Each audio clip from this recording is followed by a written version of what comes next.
It's 5:30. All right, we would like to call this meeting. Happy birthday. Sorry. We'll call this meeting to order.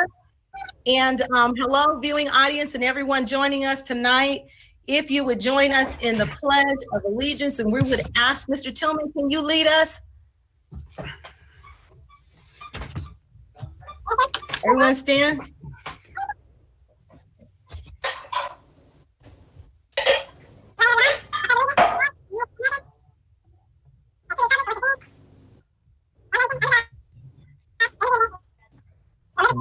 With liberty and justice for all.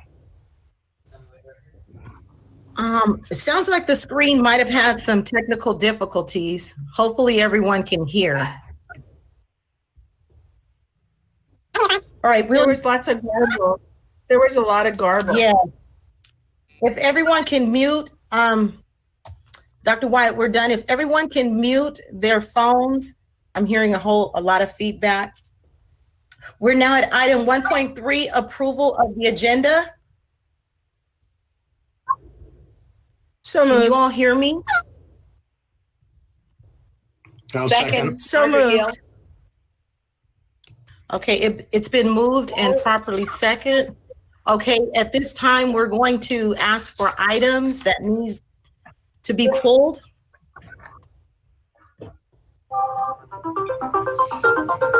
Madam President, Yes, Madam President, staff needs to pull consent item 10.6, and we'll be bringing that back at a 10.6. future date. Yes, please. Okay. Are there any other items to pull? All right. No. There are not. Okay, let me go ahead and pull the vote. All right, Mr. Tillman.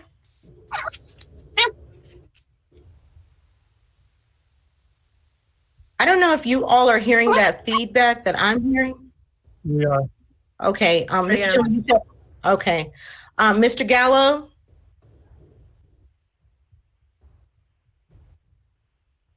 You're in mute. Aye. Thank you. Dr. I Wyatt? took myself off of mute. Yep. Dr. Wyatt? Aye. Thank you. Dr. Aye. Hill? Aye. Aye. Ms. Rosales Medina? Thank you. Ms. Rosales Medina? Aye. Thank you. Dr. Flores? Aye. Aye. Thank you. And Gwen Rogers, aye. Motion carried. Thank you. We are now at 1.4, inspirational message.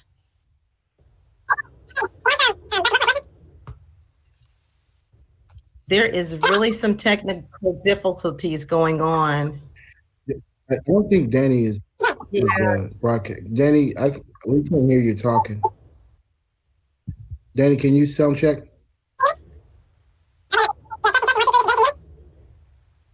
Yeah, Danny. Is anyone There's seeing something Danny? I wrong don't with hear your him. voice. No, No. no, There's I'm something not. wrong with your phone, your voice, Danny. Try to Danny, why log don't in you and perhaps go out log and back. get it? The Yes. gibberish is what I heard. I wasn't even aware we were through with the flag salute until we were sitting down. I never heard anything but the noise. And Okay. Danny, you're not. It might, I don't think you. might be, Mr. Danny, Tillman, can if you you hear could us? come out. No, Danny is not. Okay, I'll call him. Okay, we will move forward with the inspiration and let me see if I can get in touch with him. I'll mute. Yeah, he left. Okay. Dr. Volkermer? Yes, thank you, President Rogers. We're actually going to pull a fast one on you tonight, board. Dr. Flores recently sent me a YouTube clip, and after watching it, I couldn't think of anything more inspirational that I could say or share with you than what was on that clip.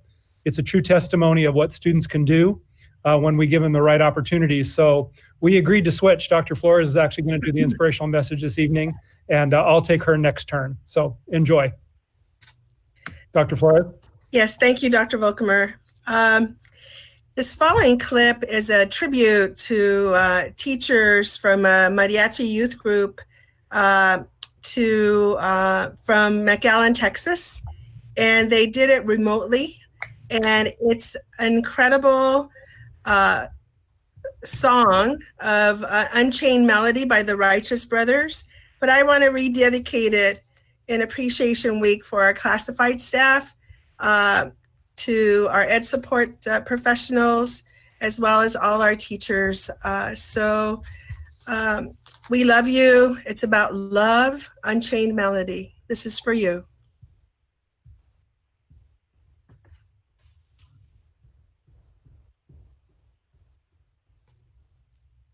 Hello, everybody. We hope that everyone is doing well and staying healthy and safe during this difficult time.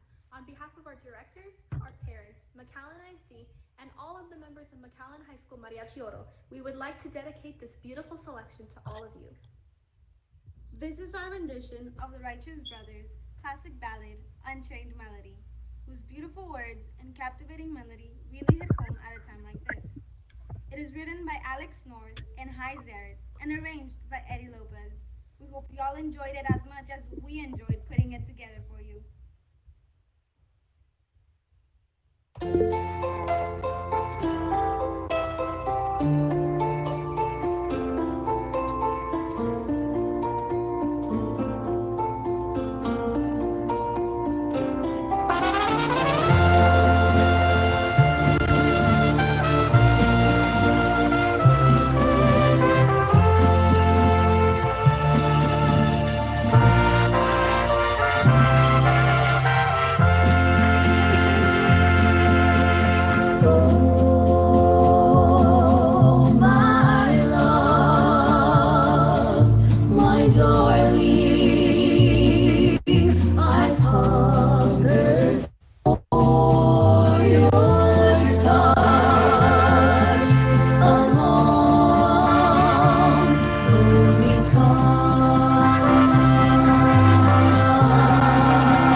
right, I think we're back on. Thank you, Wow.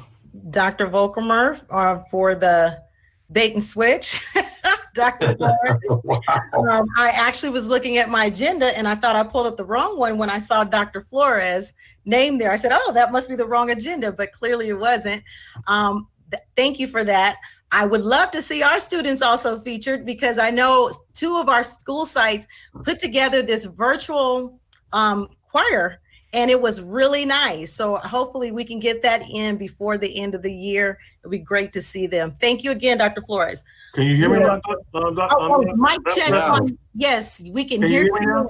Yes. Can I ask a question? I had a question. Yes, you can. You did. Dr. Volker, only because I was on a managers meeting on last Thursday, and I know that item for the county is real critical in terms of those meals. Is it because the county wanted it pulled? That isn't that the item for Department of Age and Adult Services? 10.6. 10.6, yes. Janie, can you Yes, fill in some- Mr. Tillman, they don't have everything complete on their end. We're still moving forward, so it will be a ratification, but our commitment is that everything will come to the board prepared, and they still had reviews going on their end. Oh, okay. Okay, thank you. You're Good. welcome. Thank you for that. But we were checking, and unfortunately, Mr. Tillman was unable to hear us through the whole I can process. hear you. But you can hear us now. We can hear you. And I think we are now at 2.1, closed session. My understanding, there are no closed session comments.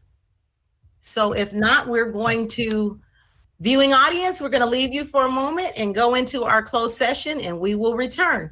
Thank you. I think our board members are coming back one by one. Can you see and hear me? I Liz? can't see you, but I heard, okay, I hear you. I can't see you. Yeah, I hear you. I hear you, Danny. Okay, and there you are, Mr. Gallo. Okay. And Dr. Flores and Ms. Rosales Medina, are you back? Yes, I'm right here. Okay, I just can't. Okay, there you go. I didn't see Dr. Flores or Dr. Hill. I'm here, Dr. Okay. Flores. All right, great. Okay, I think we have enough to return so we can keep going. Thank you to the communication team for during our public or during our closed session for showing some of our graduates that we've been highlighting. That was nice. All right. We are at item 4.1, no, I'm sorry, 3.1, Director of Accountability and Educational Technology.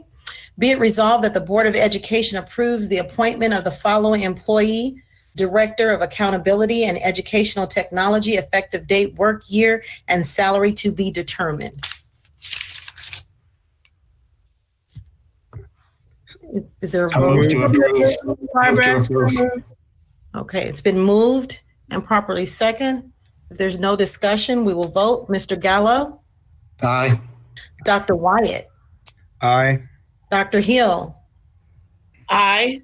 Ms. Rosales Medina, Aye. Mr. Tillman. Mr. Tillman, are you on mute? I can see you. Dr. Flores Aye. and Gwen Rogers, aye. Thank you, motion carried.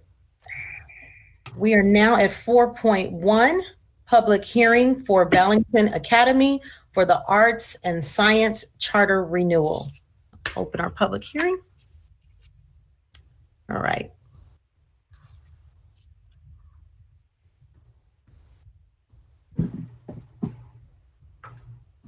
And there are some comments. They'll do the video first. Okay.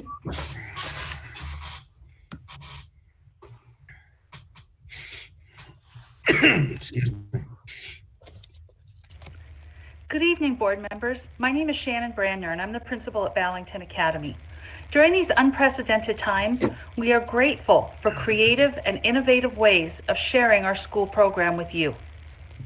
Please take a moment to enjoy our stakeholders discussing our high-quality and innovative program.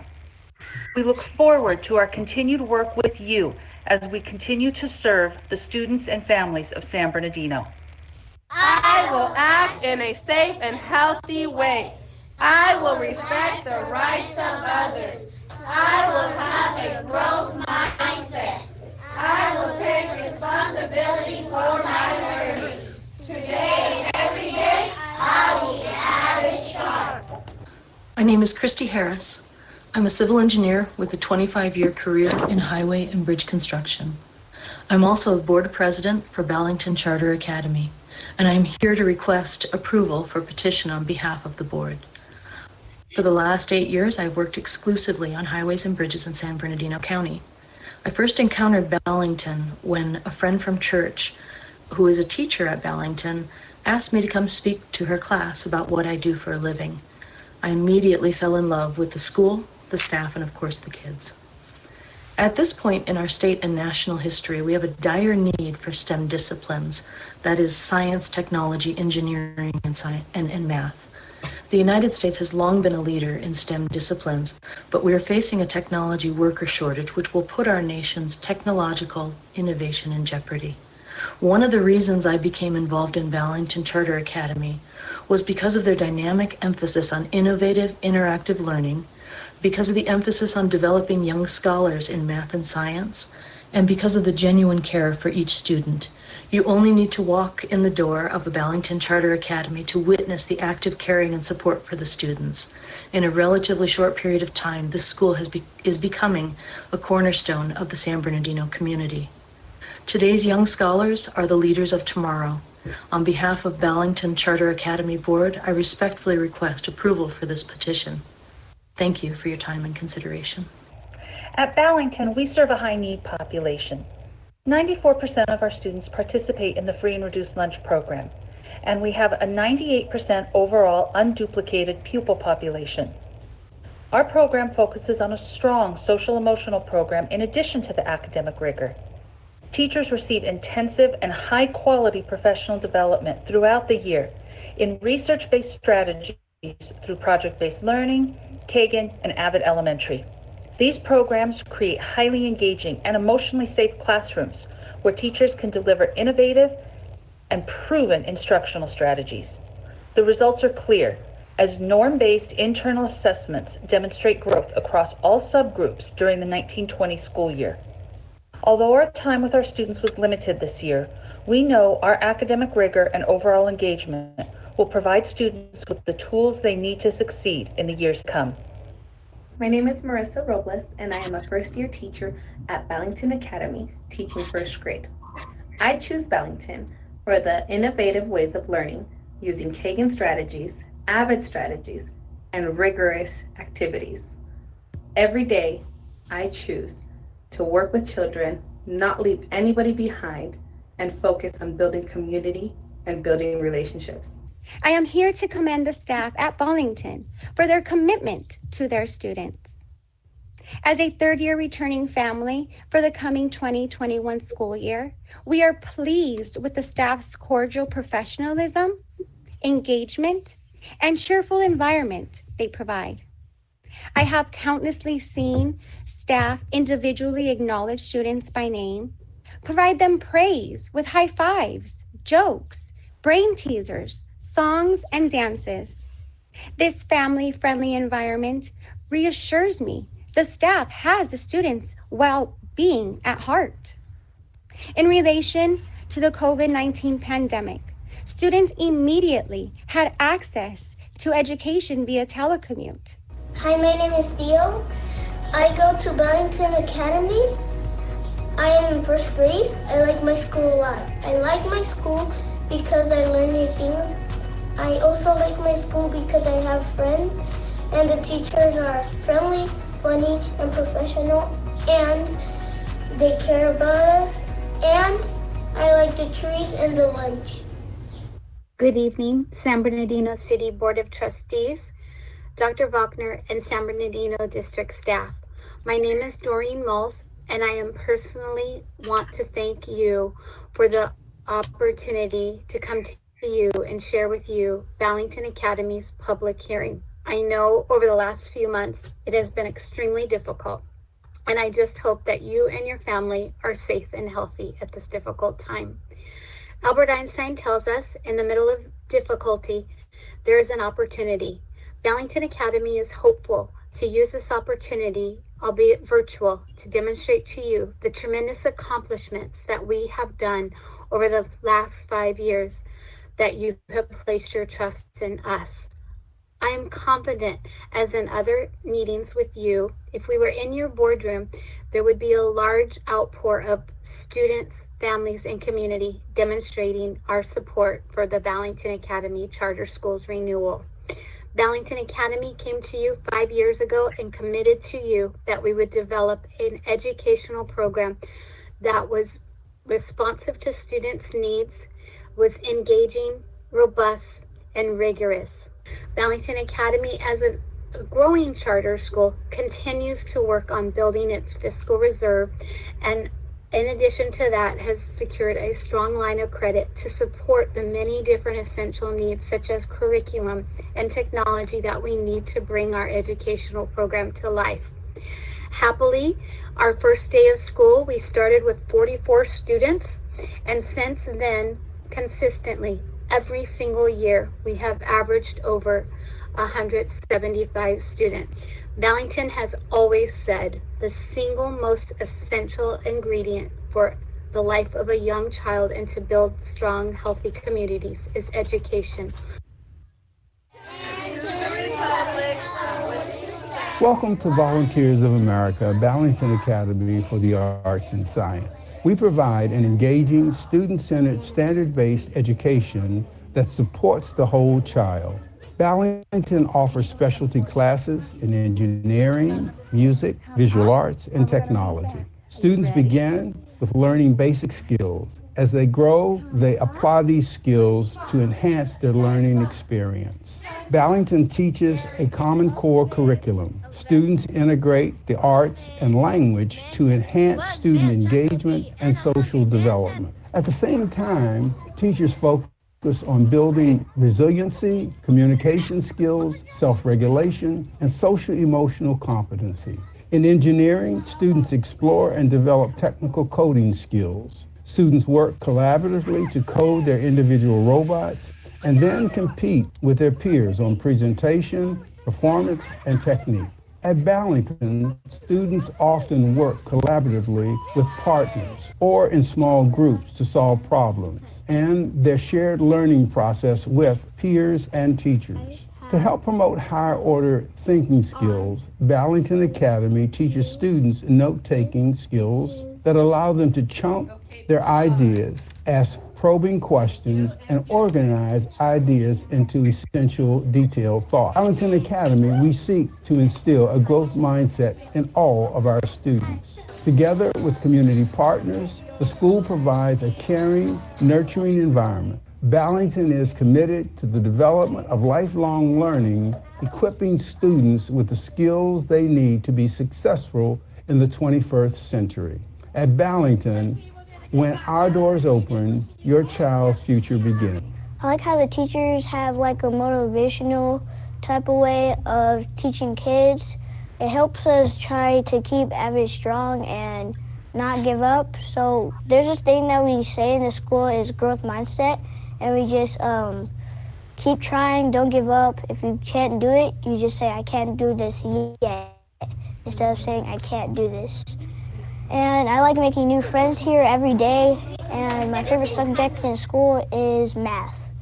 I like Ballington Academy because you can make new friends. You can learn about math, reading, critical reading, and division, multiplication. You can make a lot of new friends. There's delicious food.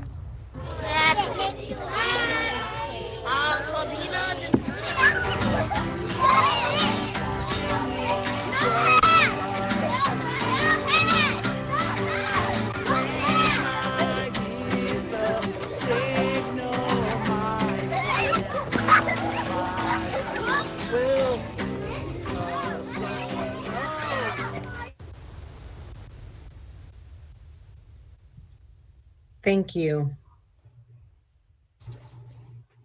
All right. And Karen, I believe you're coming on with some additional. Yes, you're correct. You ready? Yes. Okay. Board, bear with me. I have several comments that I need to read for you. The first one is from Stacy Waters. She's an instructional coach. Ballington has dedicated teachers, administration, and staff. The campus works with the parents and students to provide a resourceful learning environment. Please vote to continue this viable learning option in San Bernardino. The next one is Andrea Lamett, a parent. Thanks to Ballington Academy, my child is thriving. Even after moving where other schools were now closer to home, we still chose Ballington. They care about the students and the families of their students as well. I would recommend Ballington Academy to any other child in the area. In fact, I'm having a second child who will also be attending. Iris Perez, parent. I am a mother. My son attends Ballington Academy, and it has been a unique experience for him. As parents, we have always been careful to check properly where our children study, and this school has been a blessing since there is a group of teachers that are trained and dedicated to teaching. Many congratulations for such a beautiful job. 100% Ballington. This one's from Bilma. The Ballington Academy School has helped my children a lot, especially my son Jonathan, that went since starting first grade. At his other school, he was a very insecure child and he didn't have friends. His teacher helped him a lot. Now he is more social and has friends. All of the staff is very attentive and kind. The coordinator and the principal help the parents and children. It is a very good school. It is just a pity that they only go up to 5th grade. My son is in the 4th grade and my daughter is in the 1st. Next one is from Lydia Nazario. Ballington has been a blessing for me since my daughter is in kindergarten, and Ballington helps with an after-school program, which is perfect for us who have to work, and has been keeping an eye on the children during this contingency times. Thank you, Ballington team. Selena Harris. Vote yes for Ballington. Deshania Garnett. Vote yes for Ballington. Lydia Redens. Without the Ballington School, family times would be very difficult. It has been the most important aspect of our family unit, encouraging, protective, and inspiring to our family. Melissa Mansour. My family loves Ballington. It's an awesome school. I couldn't be more satisfied with the staff and the education of my children. Margaret Navarro. Ballington Academy is one of the best schools because they have Mrs. Venus there to meet each child with a happy good morning and hug, and also greets parents as they drop off their children. This is so special to start your day with such a happy attitude. Every staff there knows our child by name, and parents know staff, which is like a family environment. I compare what my granddaughter has learned at Ballington versus what other children her age have learned at the school district I live in, and Ballington excels them. I'm very happy of the way teachers have been putting classwork together for our children to do and making it fun. And the principal has been communicating with children and parents during this pandemic. Good staff. Tiffany Moore. My son Joshua has excelled greatly in this school. I appreciate the willingness of the teachers and staff to work closely with the kids. My son is a 2nd grader testing as high as 4th grade language arts, and I have Ballington Academy to thank for that. They have a partnership with South Coast Community Services that helps my son with problem solving and social skills. They are proactive with helping students become productive citizens. I am happy to recommend Ballington to any parent looking for a great school. Adia Pena. This is a great school for my kids, and they are great teachers. Stacy Waters. Ballington Academy is an educational family that focuses on student needs and individually guides students to academic success. San Bernardino needs Ballington. Vote yes to renew their charter.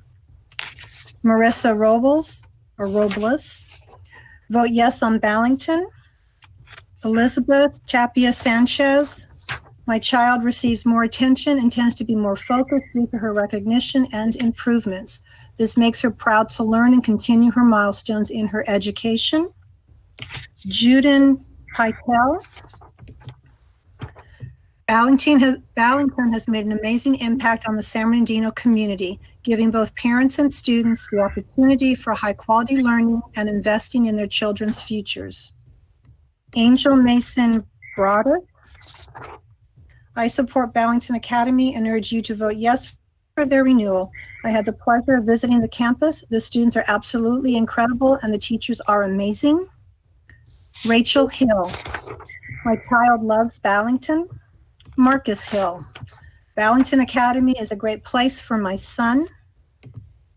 Jessica Valdez. My child is currently attending this school and has been there since kindergarten. I have seen so much growth in him educationally and developmentally. I am so grateful for him to be in a smaller school where he can get more attention and the various staff members know and recognize us. It is easy to get mixed up and blend in with hundreds of families in large schools. I don't even mind going out of my way to go to this school. My whole family loves it, and I really wish they were able to grow and get a few more grades in there. I know so many members of the school family who also love it. Despite the stay-at-home orders, we have been engaging with them in many ways and are able to continue learning and connecting with peers. Shannon Gomez. Please renew their charter. Tara Whitfield. I've been part of Volunteers of America for 8 years and part of Ballington since it opened. It's a wonderful school. Many of my former students and their siblings have attended this school. Each of them love the school and staff. It's a great environment for children, and I hope to send my son there one day in the future. Shishi Trailer. There are parents at Volunteer of America that have children attending the school. Also, VOA is working hard remotely to keep the education of the children moving forward, as well as employees in the loop of what we can do as teachers for the parents and for teachers. Please keep the education moving forward for our community and keep it safe. Sandra Kosilian. Ballington provides essential, much-needed programs for the community. Cheryl Lynn Russell. They are wonderful. Kirsty Hameliers. Ballington Academy is a great school to work at. Administration is very supportive of our professional and personal growth and is always available and willing to help us get better at serving our amazing community. Kim Given. She is in support of Ballington. Deidre Kidd. Ballington Academy is needed in the San Bernardino area. The children need a place where people care and quality work is being presented. Natalie Zabala. Our family loves Ballington. My son has been with Ballington ever since they opened, and we have loved it ever since then. Please don't take away Ballington from the kids. Vote yes for Ballington. Jeanette Williams. Ballington is a very good school, and the parents love being there. It is also in a good area. P. Cole. We need schools that target low-income parents. Parents need to have a choice in the schools their children attend. Andrea Gomez. Please allow Ballington to remain open and grant their new charter. Wendy McCabe. Please allow Ballington to keep their charter. Alicia Gomez. Cheers for Ballington Charter School. They love their students. Ariana Elizabeth Gomez. Love to volunteer at Ballington, reading to the kindergartners. Madonna M. McCabe. Keep all STEAM-focused schools open. Ballington rocks. Noelle R. Gomez. Ballington has done wonders for our community. Please grant their charter. S.L. Gomez. Ballington is a great addition to our community. Parents enjoy the convenience of having all their children in one building. We house 0 to 5 and K to 5th grade. Please grant our charter so parents can have the comfort of knowing their children are together, safe, and loved by our professional staff. Jose Gomez Marquez. Ballington is a school where parents can have all their children together. Please grant them their charter. Julia Pipping. Ballington Academy is a wonderful elementary school at which to teach. The administration is very caring and supportive of the staff, the students, and the families we serve. Our goal is to meet each child's needs and prepare them for high school and eventually college. We are an avid school, use Kagan techniques, and are blessed to have music, art, and technology classes as part of STEAM. I love teaching there. Diana Suzuki. I teach at Ballington and I love teaching there. The administration and staff are great and supportive of everyone and the school. This really allows us teachers to educate our students in so many ways. Our students are great and hardworking. As a whole, we make a great team with great minds to help develop all of us to be our greater selves. Ballington has a great learning environment. I love teaching there. Krista Vicario. Our family absolutely loves Ballington. Enrolling our child was the best decision that my husband and I ever made. Ashley Lasoya. Ballington Academy is a great program. It offers the children of San Bernardino the opportunity for a great academic foundation. The staff cares about their students and want to see their students succeed. Monique Pugh. Ballington staff is amazing. When my son first started at this school, he had a difficult time with keeping his hands to himself and not listening. The staff at Ballington were so patient with him and took time out to help solve the issue with different types of interventions until the issue was finally resolved. I'm very grateful for all the staff's hard work and efforts for not only my son, but every student and family individually. Yemi Flores. Our family loves Ballington. Vote yes for Ballington. Valerie Hernandez. My students, after graduating, most of them have gone to this school. I still keep in contact with these parents as well as my students, and they say to me how they liked the school and the hours of operation. Always hears good positive feedback. Evelia Ornelas. Ballington is a very welcome school. I am so pleased with all the teachers and students. We love Ballington. And the last one is from Fatima Cristerna Adame. She's the,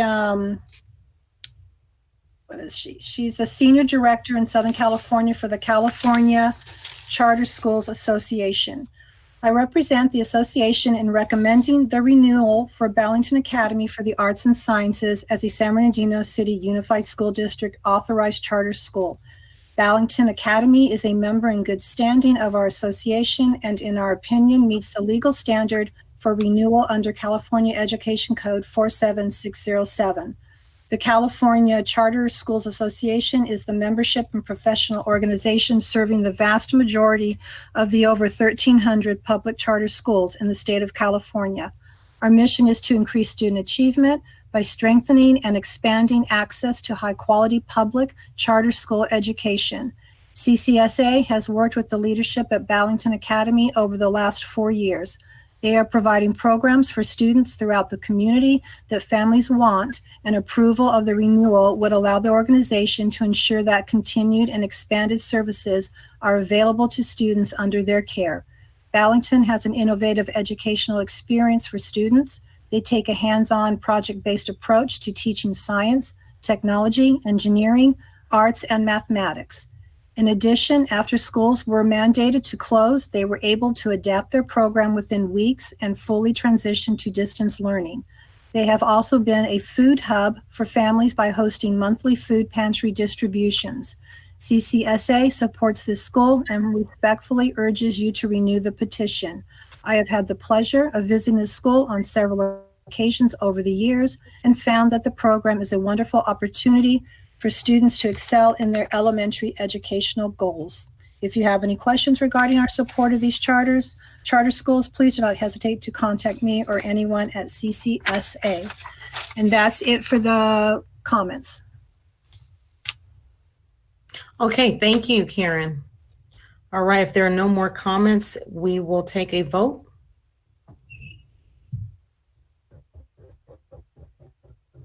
I can't hear. Are you all on mute? Madam President, this is just a public What's the hearing. vote? Yeah, I don't think This there's a vote. is a public hearing. This is a public hearing. I'm sorry. I'm clicking on to read right now.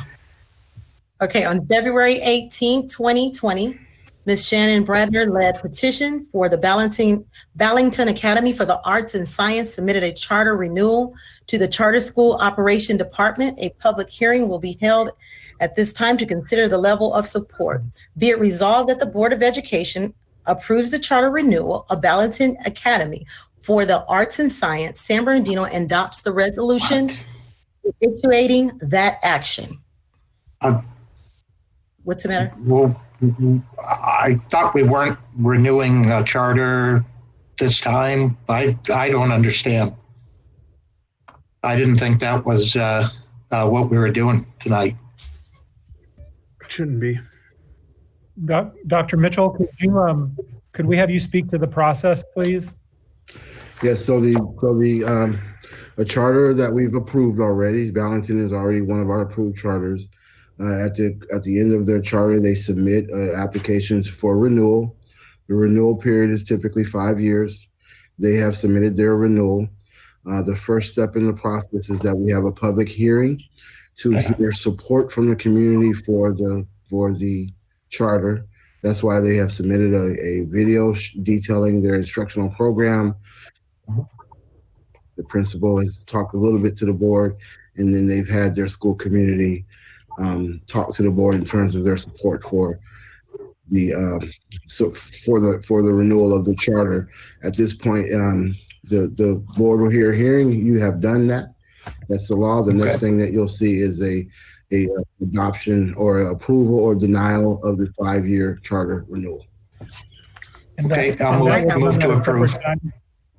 I'll move to approve. Okay, I heard Dr. Hill, second. And okay, I heard that as well. Dr. Volkner, were you adding something, or you just? I just wanted to clarify what I heard Dr. Mitchell say was that an action by the board to either approve or deny the renewal will come at a later date. Is that correct, Dr. Mitchell? Yes, that's correct. Today, right now, it's strictly a public hearing, and it doesn't take an action by the board. Okay. You don't need an action. All right. All right. Okay, that was my. I got you, but I saw. Yeah, let me withdraw my motion then. Okay. Yeah, that's why I was asking, guys. Yeah, the word renewal kind of threw me. All right, I'll close the public hearing then. And I need to double. Madam President, Yes. I'm getting advisement from staff that the board must vote tonight, so I apologize. You're So we correct. need to take. Okay, so it is a renewal then. Okay, then let me All right, reintroduce my motion. And I apologize. Open back up the public hearing. It's back open. Okay, go ahead. Okay. Reintroduce. I reintroduce my motion to approve. Got it. And Margaret, you're going to second it again? First time, and I gladly second it the second time. Okay, all right. So we're back on the Right. Ballington renewal. Okay, so we will take a vote. Mr. Gallo, Aye. Dr. Wyatt, Aye.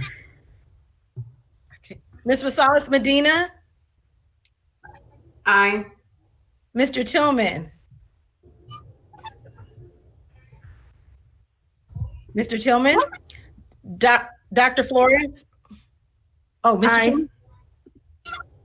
Okay, and Mr. Tillman, I didn't hear you. I couldn't hear you. I think his computer is messing up again.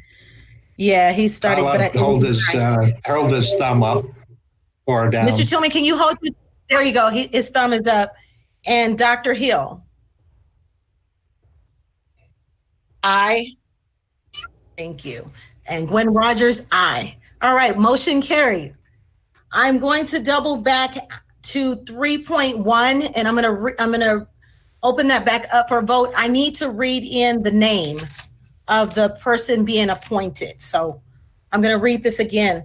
Be it resolved that the Board of Education approve the appointment of the following employee, Director of Accountability and Educational Technology, effective date, work year, and salary to be determined, and that is Michelle Cleveland. So can I get a vote on that so we can clean up that vote, please? So moved. So moved. Second.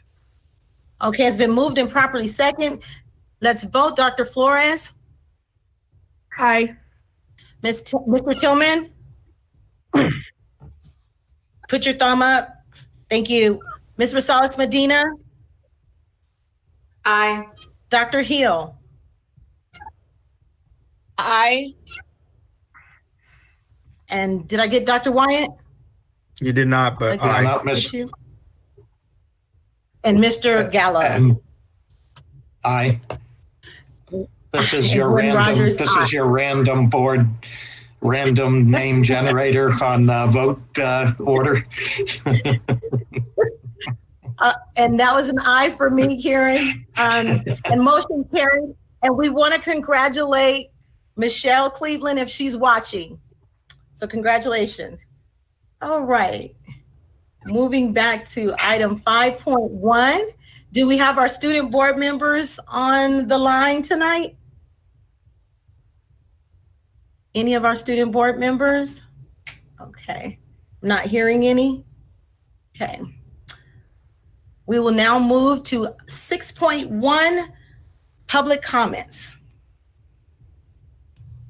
Public comments is a time during the agenda when the board is prepared to receive comments from the public within their subject matter jurisdiction, such as policies, regulations, and procedures of the district, comments on programs, services, or operations of the district, or fiscal matters of the district, pursuant to the provisions of the governor's executive order in 2920 dated March 17, 2020, certain requirements of the Ralph M. Brown Act are suspended.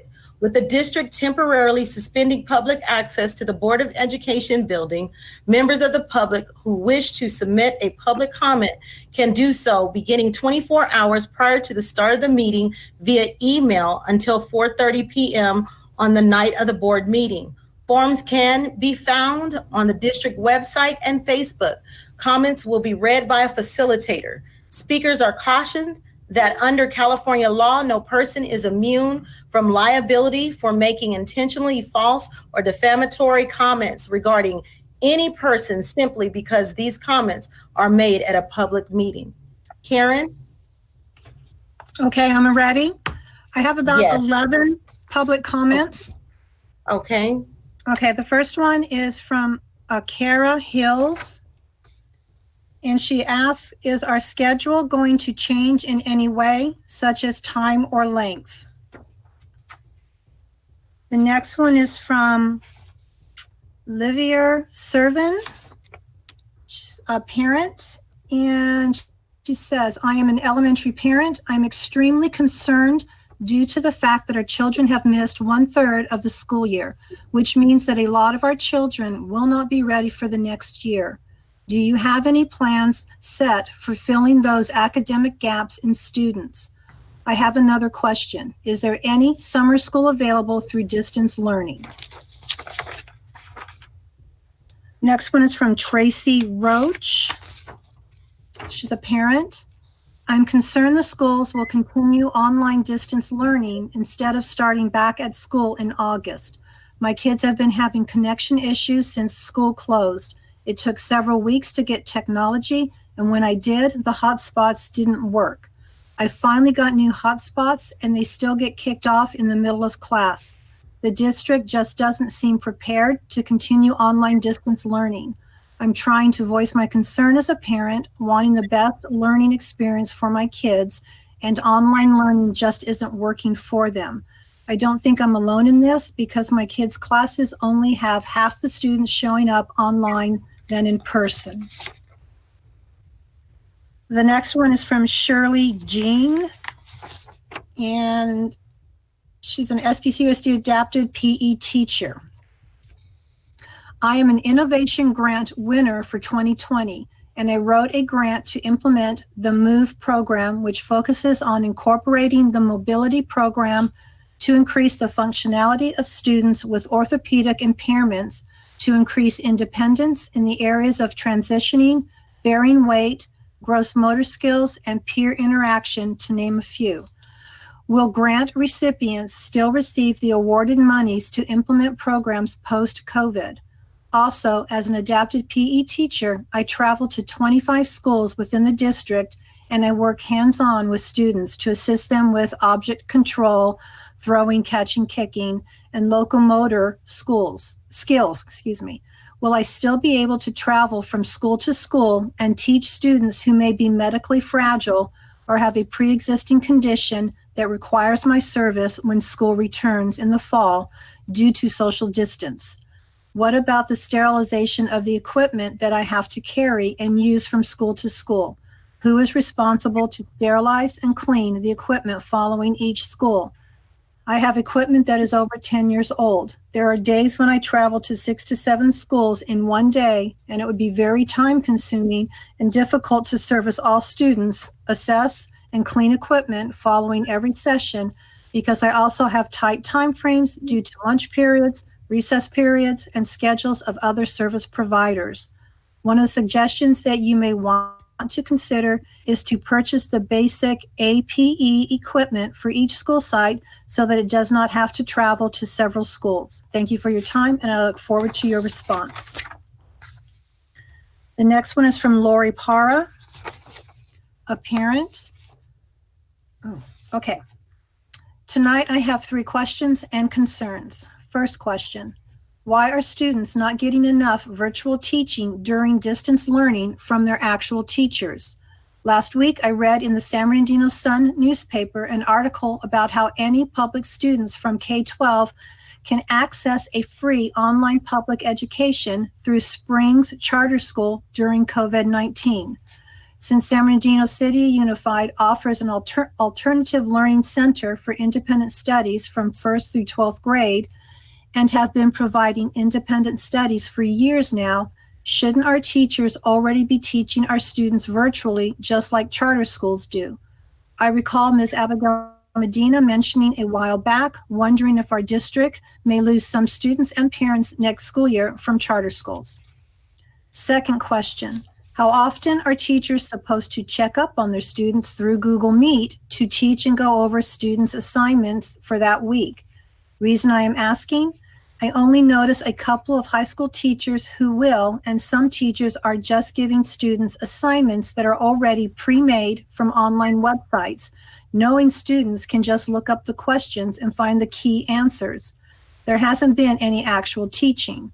Remind you, a majority of high school students will be passed to the next grade level and not be really prepared if teachers aren't virtually teaching the students. As it is the last couple of months, all students have lost out on their education from no virtual actual teaching and not having consistent set days of new assignments being posted by their teachers. My last question, are RSP case carriers getting SAI paraprofessional support during distance learning to support their IEP RSP students? Or are SAI paraprofessionals not getting paid at this time? It seems SAI paraprofessionals could really help support many IEP struggling RSP students and RSP case carriers during their distance learning. I would like for our parents, guardians, and fosters to have an online and mailed out paper survey asking for inputs on what we're noticing in areas that can improve during distance learning. Parents and students need to know that they will be held accountable for their distance learning come fall semester if stay-at-home order is still in place for the next school year. Thank you for your time and looking forward to hearing back with a response to all my questions. Lizzie Rios, a parent. Please consider having a drive-through graduation for the class of 2020. A postponed graduation date is appreciated, but we prefer to celebrate our graduates in real time. Thank you for taking this request into consideration. Myra Reiner, a parent. Hi, I'm a parent of a senior. Just like many parents and students of the class of 2020, we want to know why we are not choosing to do a drive-through graduation like many schools in San Bernardino County have already done, like Etiwanda, Los Osos, Montclair, and so many more. These schools are also having ceremony at a later date for their students. This does not take away from their goal of a ceremony at a later date for their seniors. When we had a survey sent to us regarding what we wanted to do, drive-through graduation was never on that list. Drive-through graduations is now on the list that came directly from San Bernardino County of what is allowed. So why is this not an option for our schools? My fear is that this promise to have a ceremony at a later date may not come with all the cuts our schools will be facing this coming school year. Drive-through graduation will give our seniors the ability to walk on stage and receive that diploma as their families cheer them on inside their cars. Thank you. Okay, Rosa Avina, a parent, asked what is being done to help children so that they do not fall behind in their learning. When will schools open again? Next one is from Alfredo Aguero. My name is Alfredo Aguero. I am a community organizer in the special education area and founder of the support group Parents Empowering Parents in Special Education. I want to make different comments today that I believe are very important for all of our community. First, I want to let you know that by asking for all that information to be able to participate in public comments violates the Brown Act codes.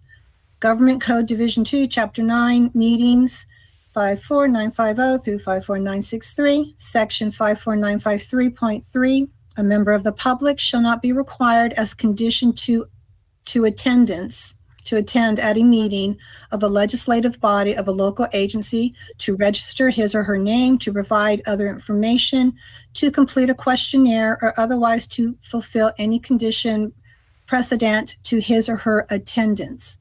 After letting you know this, I will move on to the following. First, that the LCAP meeting scheduled for tomorrow, Wednesday, 5/20, does not give many people the opportunity to participate.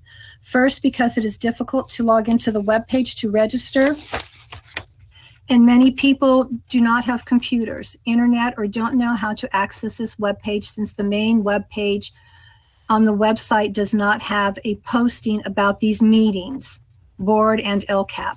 This part to register for comments, I found it on Facebook. Another thing is that you give us 24 hours in advance to register, and we don't know if there will be an opportunity to give public comments in general or about agenda topics.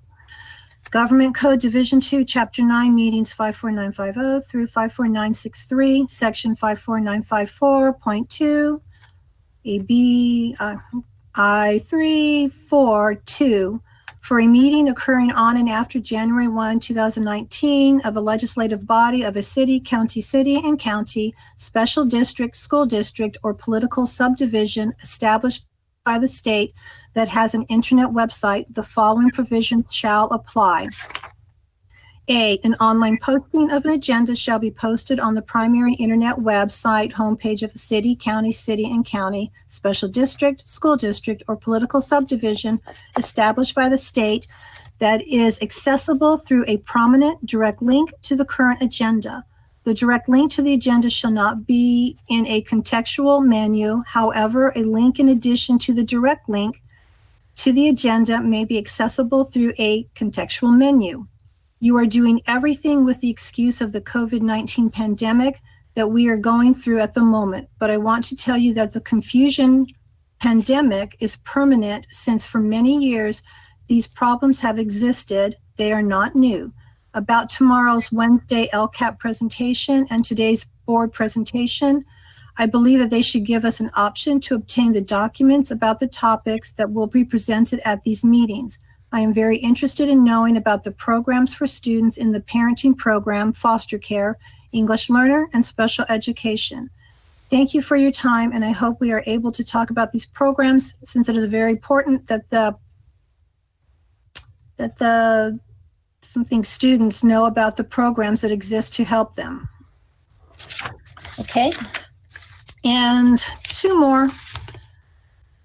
This one is from Roxana C. In regards to the different SBCUSD's department and school meetings, I would like to see only one platform or app being used, since with the internet and our devices being swamped, it is difficult to access the information. Also, I am asking you to consider having public links for meetings and or workshops, because by asking us to fill out a form each time there is one, limits the stakeholders' participation, especially for parents who have not fully mastered using technology. If it is possible, have these meetings and workshops recorded and available for future use, as it is done for these San Bernardino School City Board meetings. Thank you for your attention. Stay safe. And the last one is from Esmeralda Negrete. And it says, good evening. To celebrate the promotions of all 6th grade students, I ask for your consideration to recommend that all elementary schools display a farewell message for all 6th grade students from this week till the end of the school year. Thank you. And that's it. All right, thank you. And we just want to remind the public, we know that we're in a different kind of time with receiving your comments. However, all of those comments have information on there, and Dr. Volkmer and the staff will be getting back to you. So thank you. Can you hear me, Gwen? Yes, I can hear you now. The computer guy fixed the computer. Okay, good. It's clear too. Good, good, good. All right. So 7.1, San Bernardino Teachers Association. Do we have someone on the line? Thank you, President Rogers. Hello. Good evening, members of the board, President Rogers, Vice President Wyatt, Cabinet. I am Ashley Beatis Alcala, President of the San Bernardino Teachers Association. And I'm speaking to you tonight on behalf of the 3,000 members of SBTA. First, I would like to acknowledge the work of our education support professionals, our classified brothers and sisters who work alongside us in our schools every day. Thank you for the work that you do to support our members and our students. I also want to acknowledge that May 6th was National School Nurse Day, and I want to sincerely thank our 24 school nurses who have dedicated their careers to caring for the health needs of our students and staff. You are appreciated and you are definitely essential. I also want to let the board know that as we continue discussions around what the future will look like as this pandemic continues to unfold, our school nurses are vital under normal circumstances, and especially now as we explore how we will reopen our schools. SBTA expects that the board will ensure that these positions are a priority. 24 school nurses is also simply not enough for a district of our size, even under normal circumstances. That is a ratio of over 2,000 students per nurse. The California School Nurse Organization recommends 1 nurse per 750 healthy students, 1 nurse per 225 students needing daily interventions. These are our students that may be diabetic or have other daily medical needs. 1 nurse per 125 students with complex health needs. These are our medically fragile special ed students and other students who may be part of our general education population that just may also have complex health issues. I sure hope that you will keep this data in mind as these numbers are now pre-COVID-19. Our current unprecedented circumstances has elevated the role of the school nurse in service to our students. Tonight, the district will be presenting updated information on the school district budget. Since the May revise was released last week by Governor Newsom, the legislature has just begun discussing the budget, and we expect they will act prior to the statutory deadline of June 30th. We understand that the state and our district are facing an unprecedented shortfall, bigger than what we experienced over multiple years during the 2008 recession. Again, I want to remind the board of my comments from the last meeting. SBTA wants to be able to assure our members that the district is making sound decisions with all of the knowledge we have available to us, whether it's around the budget or the reopening of schools. We need to be assured that the district is using current data and facts in these decisions and recommendations. And there are still many unknowns. The legislature just came back into session, and the governor and CDE have yet to issue much guidance. We perceive that many decisions will be made at the local level, and many will need to go through formal negotiations with our unit. SBTA will continue to be a collaborative partner on decisions that affect our bargaining unit, if and only if we continue to be included in these conversations. And finally, I would like to speak to you on action item 11.2, Charter Facilities Agreement with Savant Prep Academy. It is alarming to me that here we are in the midst of a global pandemic when schools are currently closed, and the district has brought forth to the board an action item to approve a co-location of a charter school, Savant Prep Academy, on the Del Vallejo Middle School campus beginning this fall. How is it that we're currently discussing how to physically distance students to come back to our campuses, and here we are giving away 11 of our classrooms to a charter to co-locate on a campus? Our staff and our students should be a priority. How can the district be sure that these classrooms won't be needed by our students and staff to physically distance under current CDC guidelines? A co-location also brings more staff and students to the DVMS campus, which furthers the potential for the virus to spread. I would also like to point out that several classrooms that were selected, SE 1 through 5, were built specifically for special ed units and are unique to our special day class settings. Don't the special education students and staff at Del Vallejo take priority? They have the right to use those classrooms first. I'm also concerned about the facilities monies that will be spent in order to adapt a middle school campus to accommodate an elementary school. Again, the priority of these funds should be to our students first. Safety of students should also be the #1 priority. The locations of the classrooms, specifically A3, A4, C12, C13, D10, and 11, make it impossible to completely separate the two schools as the Ed Code requires. How can we ensure the safety of all staff and students attending both schools when we are cramming more bodies onto one campus? At this time, I strongly urge the board to table this co-location decision due to these concerns, and most importantly, because of the fact that we are under unprecedented circumstances of a global pandemic. If you do not table this, then it is our staff and students who will suffer. Thank you for your time. Thank you. And now we're at item 7.2, California School Employees Association. Is there a representative? This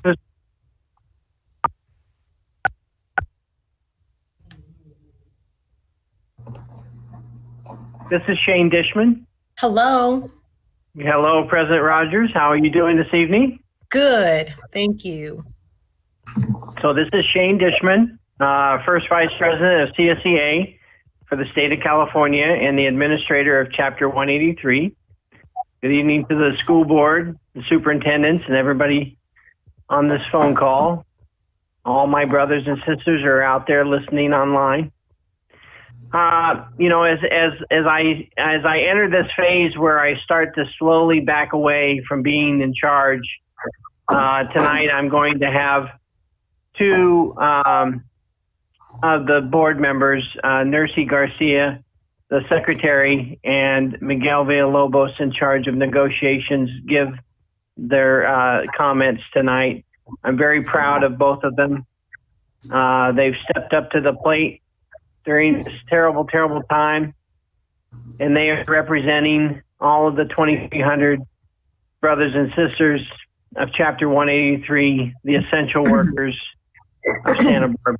So if I could, or San Bernardino, sorry, I was in an earlier meeting. If I could get Nercy to speak first. I'm here. Go ahead, Nercy. Good evening, President Rogers, Dr. Volkmer, and board members. Thank you for your time. My name is Nercy Dalia Garcia. I am currently at Personnel Commission as a Secretary 3, and I'm also the Secretary for Chapter 183. First and foremost, I would like to wish all of the classified employees a happy Employee Appreciation Week. We want you to know we are truly grateful for what you do for the students and community. Also, thank you to all classified workers who are working in the front lines. We would like to acknowledge your hard work and labor during this unprecedented times. Thank you. Miguel? Yes, good evening, board members. To start off with, I would like to thank the school board, the district, and all its leaders for their service and their commitment for our students, as well as the employees of the San Bernardino Unified School District. Your leadership and guidance in the important decisions have lasting effects. Just as in federal headship, the nation's president makes decisions that could affect the nation positively or negatively. The same goes with your service. The decisions you make as the Board of Education can have lasting positive or negative effects on the district and its stakeholders. Seeing that this week is Classified Employees Week, I would like to not only thank all of our classified employees for all that they do, their efforts and commitment is vital part of this district. They partake in keeping the district and its functions running like a well-oiled machine. The services that our essential workers are providing during this time throughout all classifications is the driving factor of this district during these uncertain times. We would like to thank them not only for their service, but also for the risks that they are assuming to have the district continue to run at an optimal level even during these times. CSEA's leaders, specifically those of the local chapter 183, would like to remind you all not only of how essential all of our unit members are, whether they are on the front lines as essential employees or following government orders and recommendations through the stay-at-home order, working remotely, continually providing their services to the district. All employees are essential, if not vital, to the overall goal and the functions of the district. This is why we remind the board of its vital role in the decisions that drive this district, and as stated previously, for the lasting positive or negative effects these decisions will bring. This is why during these times where you will be going over aspects of the budgets and the possible effects that they might have on future decisions, we, the classified employees as a whole, would like to ask that you take into consideration that we are all essential. District leaders in guidance and direction, teachers in education, and classified in the overall operations of the district. Again, we all have a vital role, and classified staff play that vital role in the everyday operations. From the clerks that process essential functions, to the secretaries that shadow admin to ensure operations and functions, to aides that assist teachers in the education part, to the custodians that ensure a clean and welcoming environment for students and staff, to maintenance and operations, ensuring that essential items are in working order, etc. And we can go on. But we would like to ask that you'd consider and exhaust all other possibilities of handling the district's deficits before even entertaining the idea of making decisions that can affect any and all parts of our classified employees' employment and contract. Using the resources at your disposal for committees, research, budget analysis, etc., to take on the budget issues while preventing any negative effects on the district's classified workforce. In these times, we should be reminded that we need to stand together. And as you stand with us in taking this commitment, the classified workforce will also stand with you in continuing to provide our services to the essential functions of this district. Thank you for your time. Thank you. Are those all of the comments for California School? Okay. All right. Thank you. Thank you. Are you still there? Yes, thank you very much, President Rogers. Thank you very much. Thank you, and thank you for your comments. 7.3, Communication Workers of America. Is there a representative? 7.4, is there a representative for San Bernardino School Police Officers on the line? All right. If not, we will go to item 8.1. The governor's May revised budget and local control accountability plan update. Thank you, President Rogers. Board, tonight we want to bring you an update on our budget situation. what we are calling the crisis born of the crisis. Since the governor's May revise last Thursday, various agencies have been scrambling to kind of unpack the guts of what the revise actually contains and what it actually means for school districts across California. So we want to qualify that we've been getting new information as early as this afternoon to build into this presentation. That's why you got it a little bit later than we would have hoped. But we wanted to make sure we could bring everything that we have to date. And again, not all of the information has been provided yet. But to put it into perspective, I'm going to share something that Ashley actually shared. We did not rehearse this, by the way. She shared it the other day, and it was a fairly sobering comment. And it said the amount of cuts that we're taking in 1 year for 2020-21 are about equivalent to the cuts we took in the 3 years of the Great Recession. That's a daunting task and really is a sobering circumstance. And so we want to bring you our most updated information. We are going to recommend that because we're still in process, we want to be able to come back on September 28th, I apologize, May 28th for a special board meeting to be able to give you far more concrete numbers and strategies in terms of cutting the amount of money that we're going to need to cut. So I'll turn it over to Janie at this time. And I want to give a sincere thank you to Janie and Janet King and all of the fiscal services staff. They have been working morning, noon, and night, weekends, et cetera, to try to interpret what the revise means and specifically what it means to us. So I want to thank the team for doing yeoman's work for that. Janie. Thank you, Dr. Volkemer. Good evening, board and community.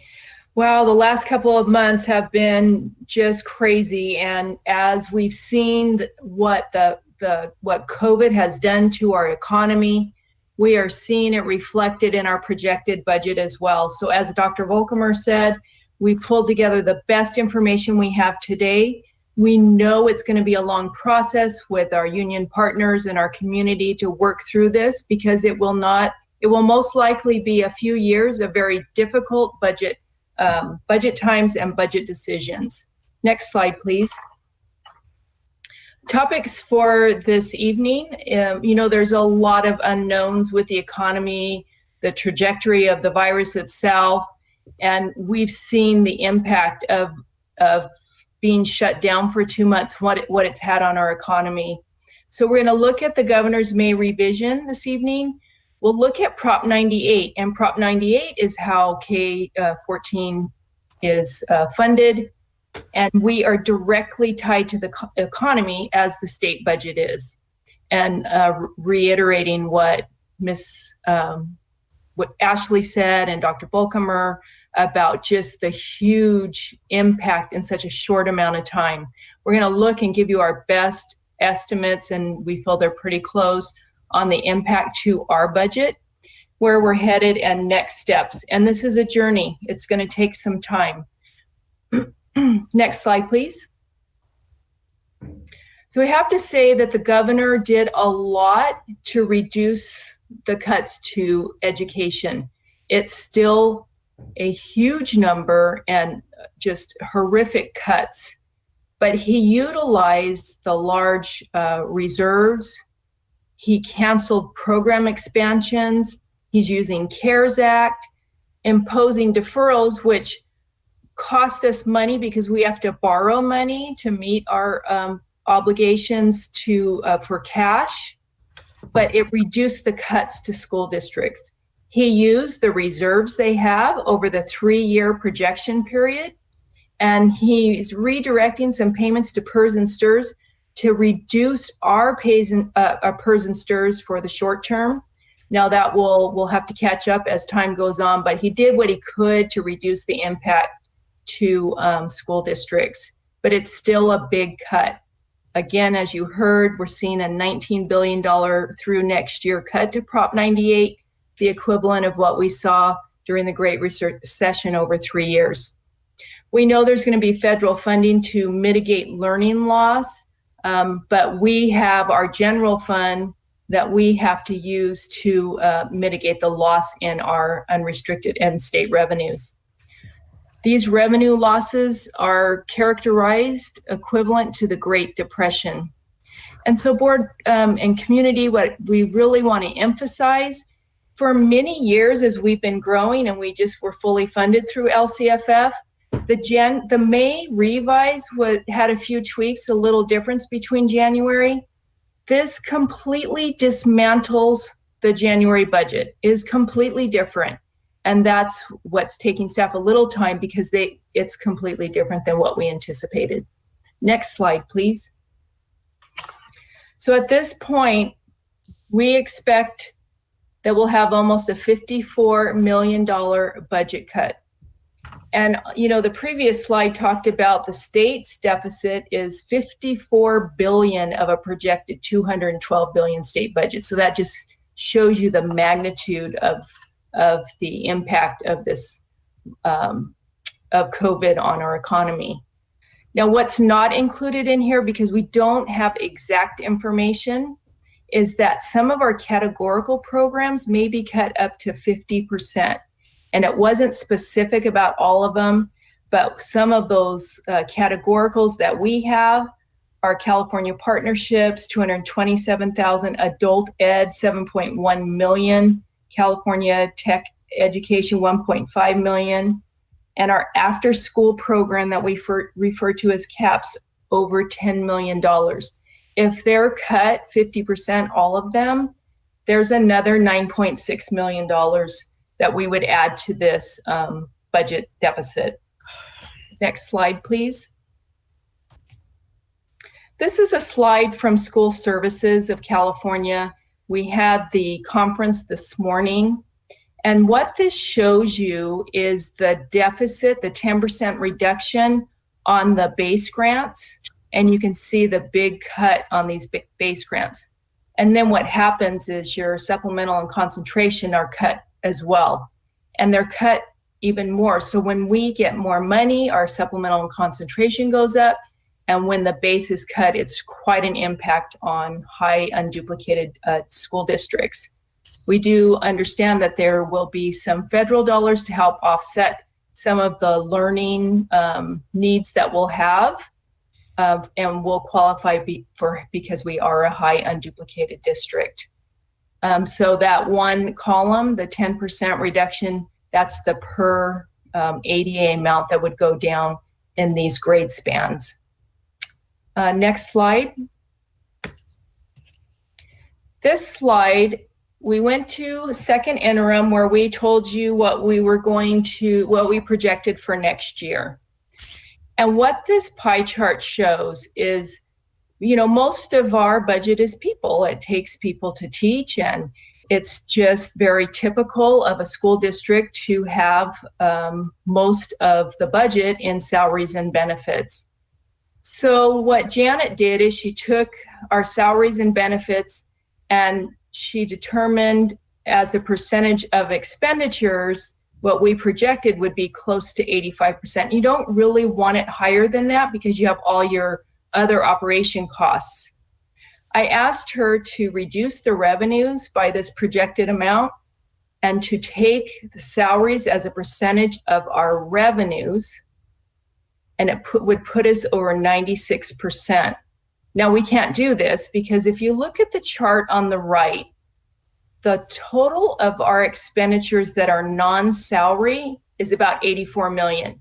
And what is that? That's our books and supplies, our computers, our custodial, you know, toilet paper, pencils, and then services and other operating expenses. In that part of our budget, that's your utilities, transportation, contracts, you know, legal fees. And so if you look at the chart on the right and you figure 84 million are non-salary, and we said, well, you know, part of that's transportation, part utilities, it just leaves 47 million for everything else we have to do. And this is just an illustration of there's not enough room in other areas of the budget to absorb a cut in this magnitude. I think I saw that someone had a question. I do have a question because you mentioned a word. Oh, Madam President, would you call me? Well, go ahead. You have a question on just what she just covered? Yeah, you books, because I know that we did have some big adoptions. Are we going to hold off on that adoption? So I'll let Dr. Mitchell chime in, but we had a large one this year, and I don't think we have one next year. Is that correct, Dr. Mitchell?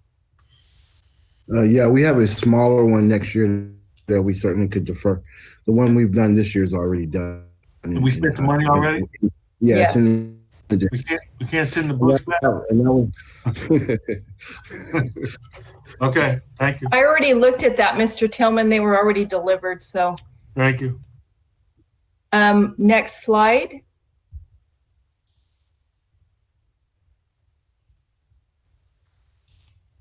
So where are we headed, based on the impact of COVID-19? A lot of uncertainties.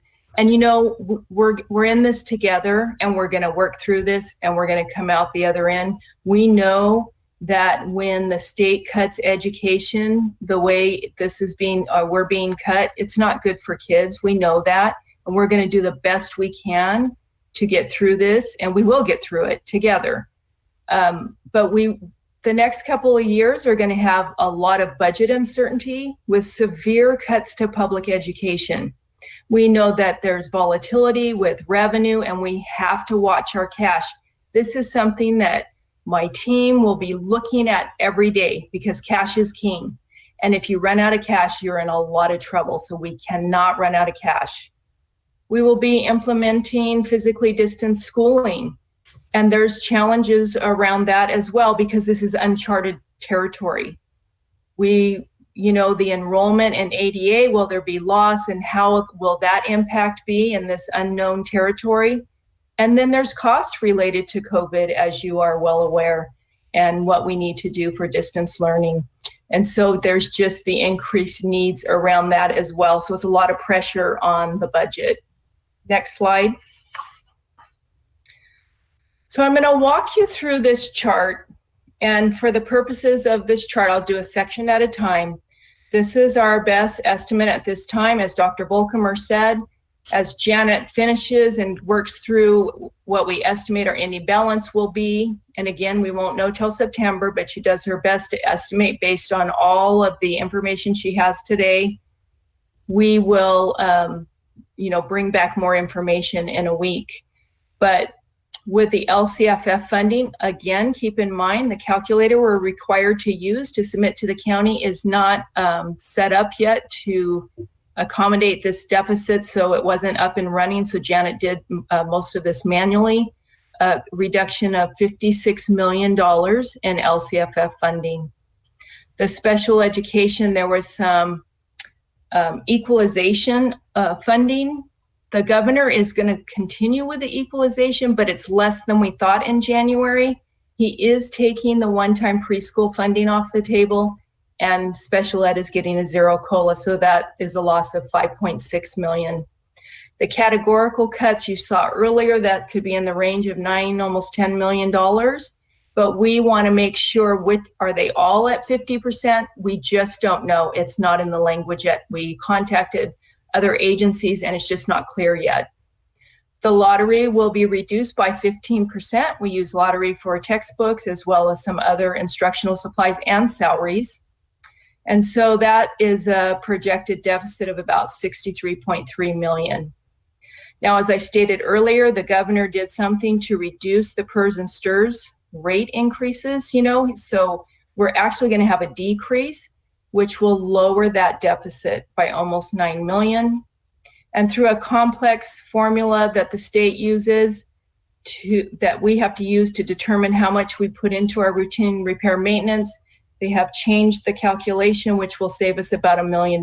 Now, it saves the unrestricted general fund, but our restricted maintenance fund will go down almost $1 million. So the impact of the May revision, we get to this $53.5 million reduction. Next slide. Before you go to the next slide, Dr. Flores.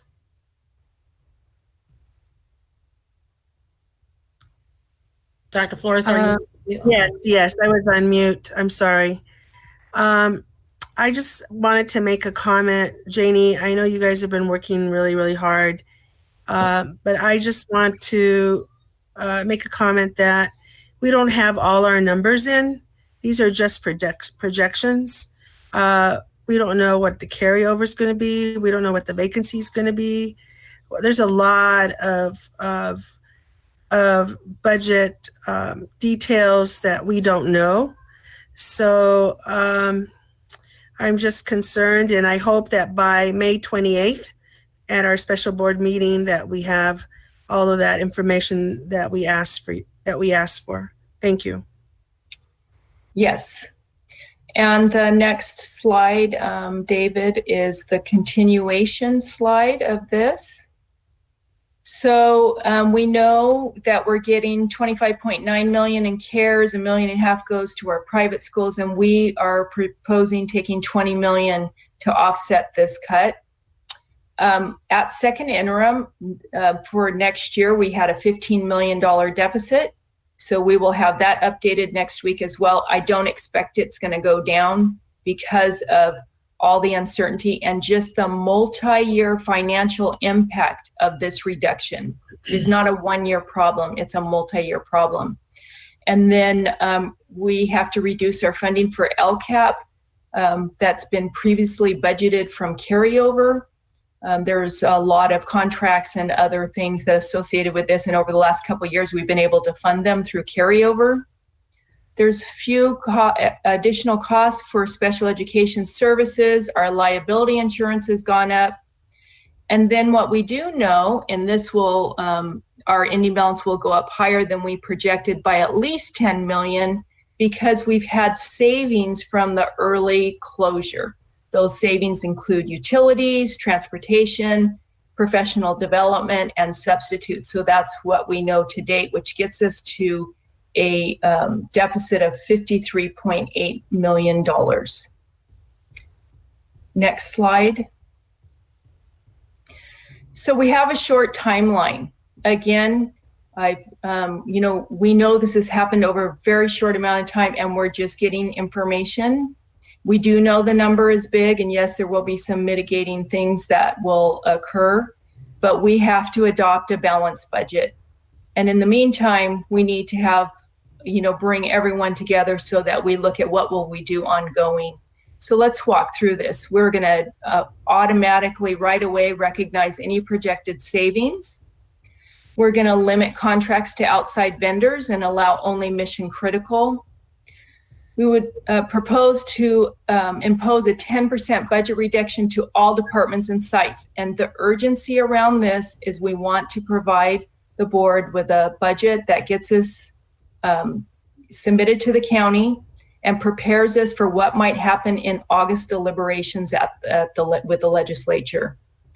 We're freezing vacancies and backfilling only critical positions and doing our best to do so with existing staff and not bringing on new staff.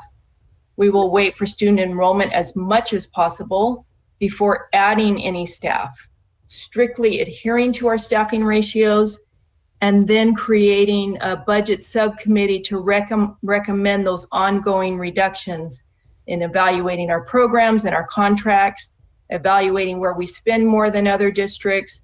And we've already started that work over the past several months, and Dr. Perez is leading some of it in gathering data for these budget subcommittees.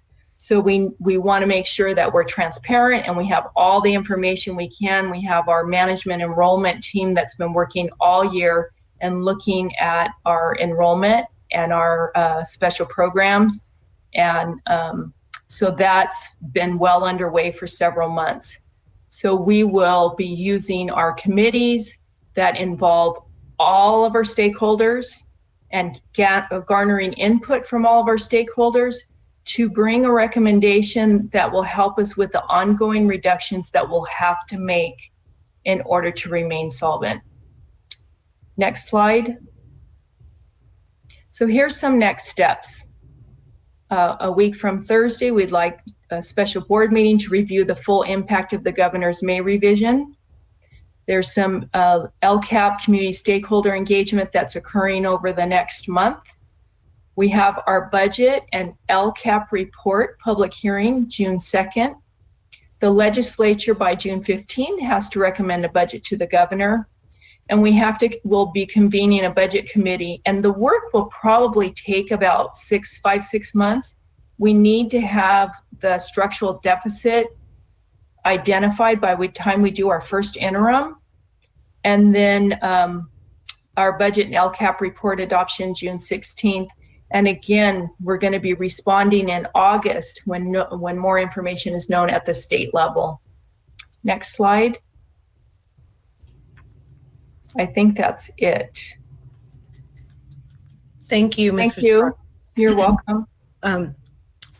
Very thorough presentation. And I know there's a couple of board members that want to speak.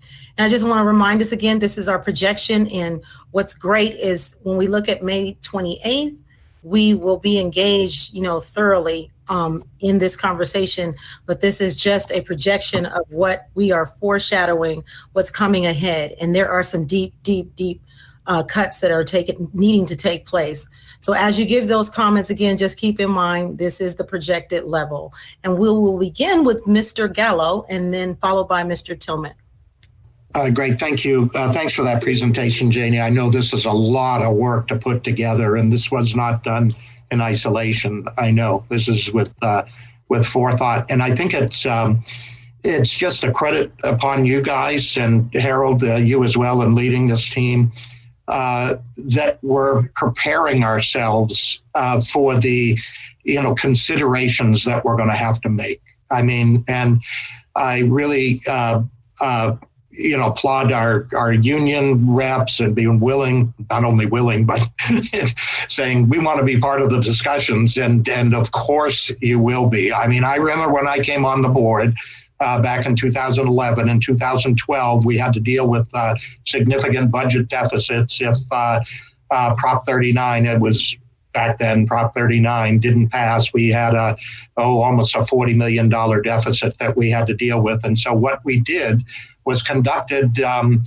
budget hearings, and we did so over, I want to say, about an 8-week period, once a week or so, sometimes more, sometimes less, where we went over every single line item in the budget and looked at areas that we could actually cut. I would propose that the board lead the similar activity.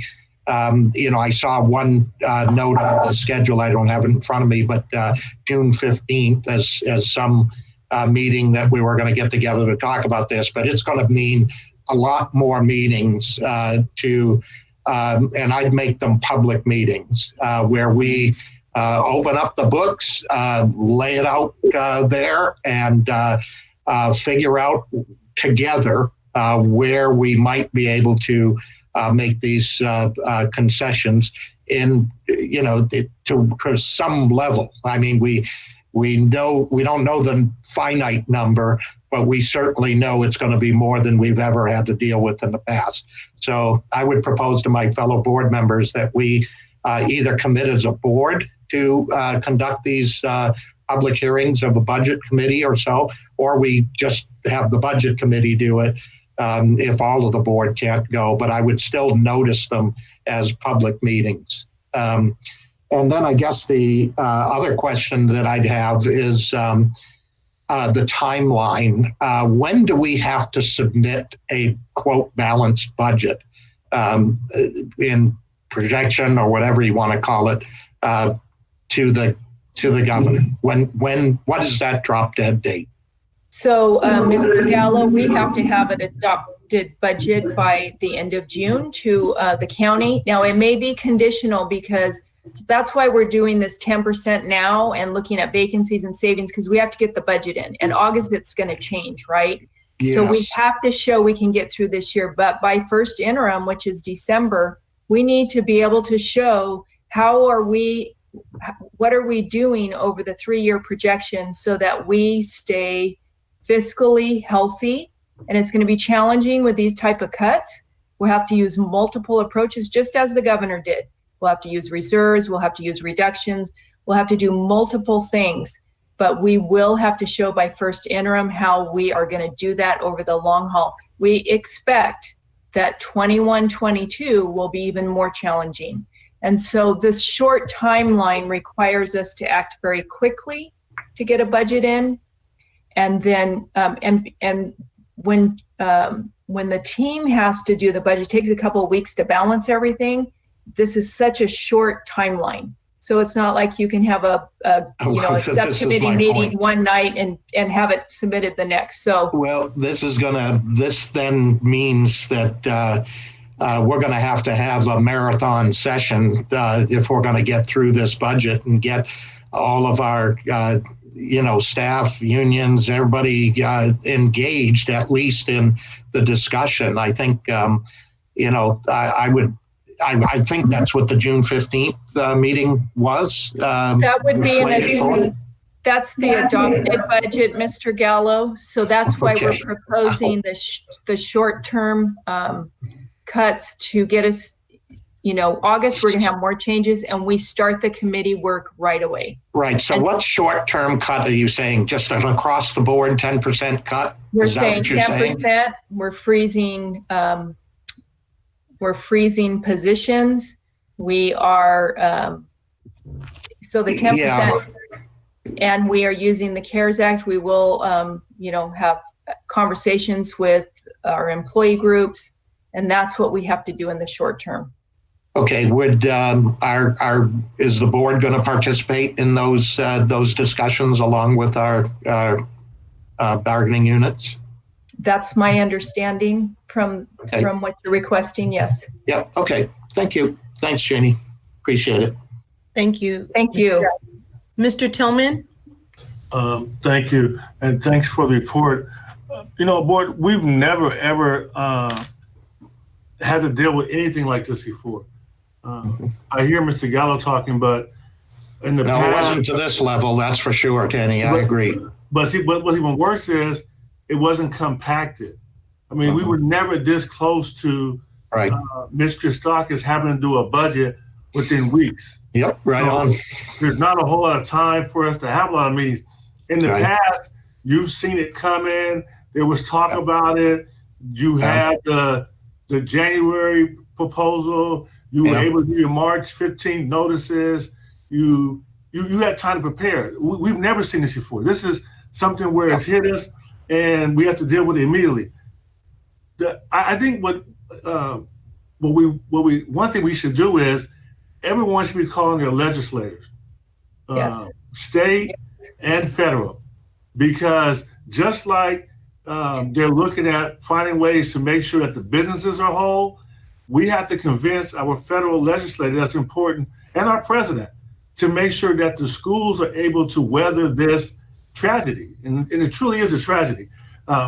We didn't make this problem. It's a problem that we all are dealing with, but no one here caused it. But it's going to take all of us working together to get through it in the best way possible.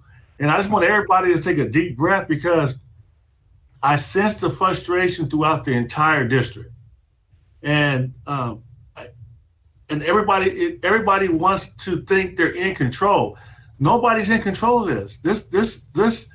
This happened to us, and now we have to respond in the best way possible. But everything is not going to be perfect.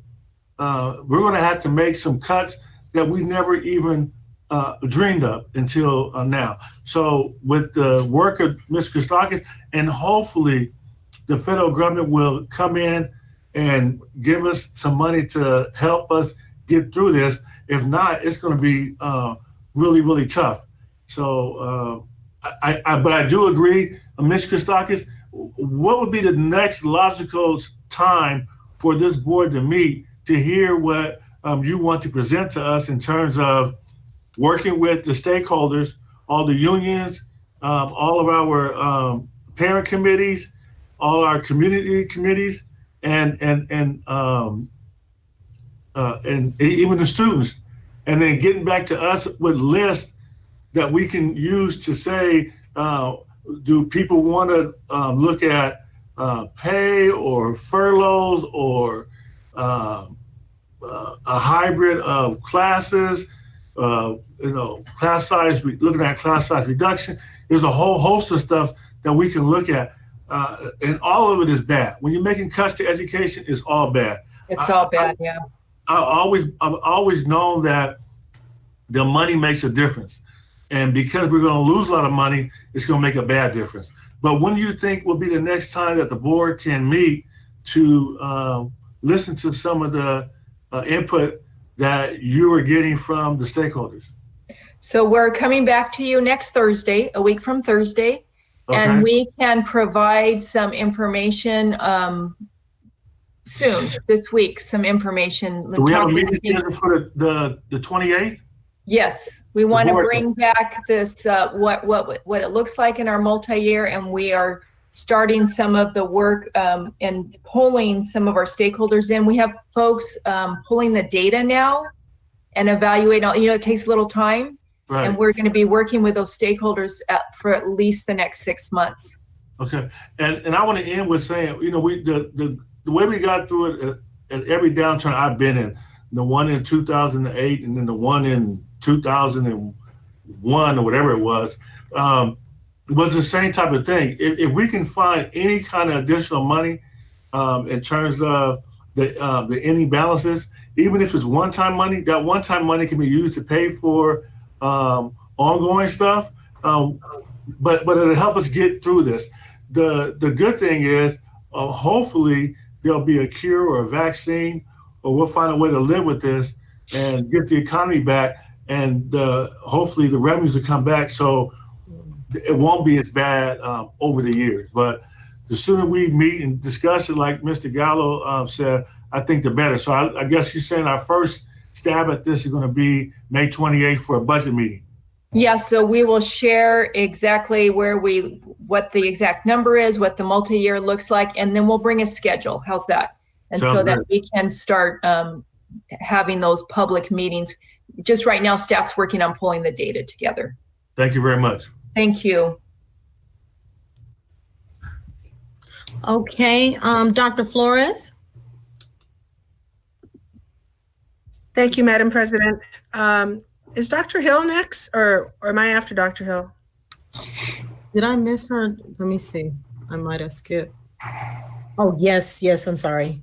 Dr. Flores is there. Let her go. That's fine with me, Dr. Flores. Okay, thank you. I'll come back. I have a few comments. I just want to support Mike and also Danny and what we said. I was president at the time and Mike was vice president, and we held public hearings for the budget, and where we as board members got to hear our stakeholders and got valuable information and strategies. They all were there together. We were all together so we could collectively look at everything and kind of iron out things. And this is, like Danny said, this is really draconian, and I'm so hopeful that our federal government will come through with something, because this is really, really dire, and it's going to take all of us together to look at that. And even though we're saying that it may not be possible, I think we have to I don't believe that we can say it's impossible. We have to schedule meetings where we have public forums to look at all of this, Janie, all the work that you guys are all doing. It's really important that we're all there, that we are all together. I know, you're talking to each group, individually, but it isn't the same. We all have to be together. And that's what helped us in, I think, 2011 or 12, whatever it was, Mike. I don't remember, but that helped us. We were transparent. Yeah, we were transparent. We saw the pain. We saw, do we want to do this? Do we want to do that? What is it that we can do collectively? And that's what we have to do. And we can't forget, this is for our kids. This is for our kids and our communities and our employees as well. And I just want to tell a short story real quickly. When in 1990, there was another recession, I had just come into Cal State San Bernardino, and I was the union rep for the College of Ed, and they wanted to lay off I don't know how many people. And I proposed that we all take a 10% cut and defer, from our pay, so no one would be laid off. At first they said, "Oh, you're crazy." I said, "No, I'm not crazy. I don't want my fellow colleague to lose his house or car or be homeless. If we all can tighten our belts for 10% and weather this storm together, I think that would be the most viable solution." Well, you know what?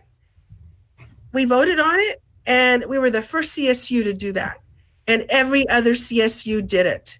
And we were scheduled to get a raise, and we deferred it until our economy was stable. And when it did stabilize, we got our raise. And so, there's all kinds of places that we're going to have to look at. Where can we cut? What can we give up? What can we share? That's what we got to do, guys. And we have to do it together. And that's all I wanted to say. Thank you very much, Madam President. Thank you. Dr. Hill?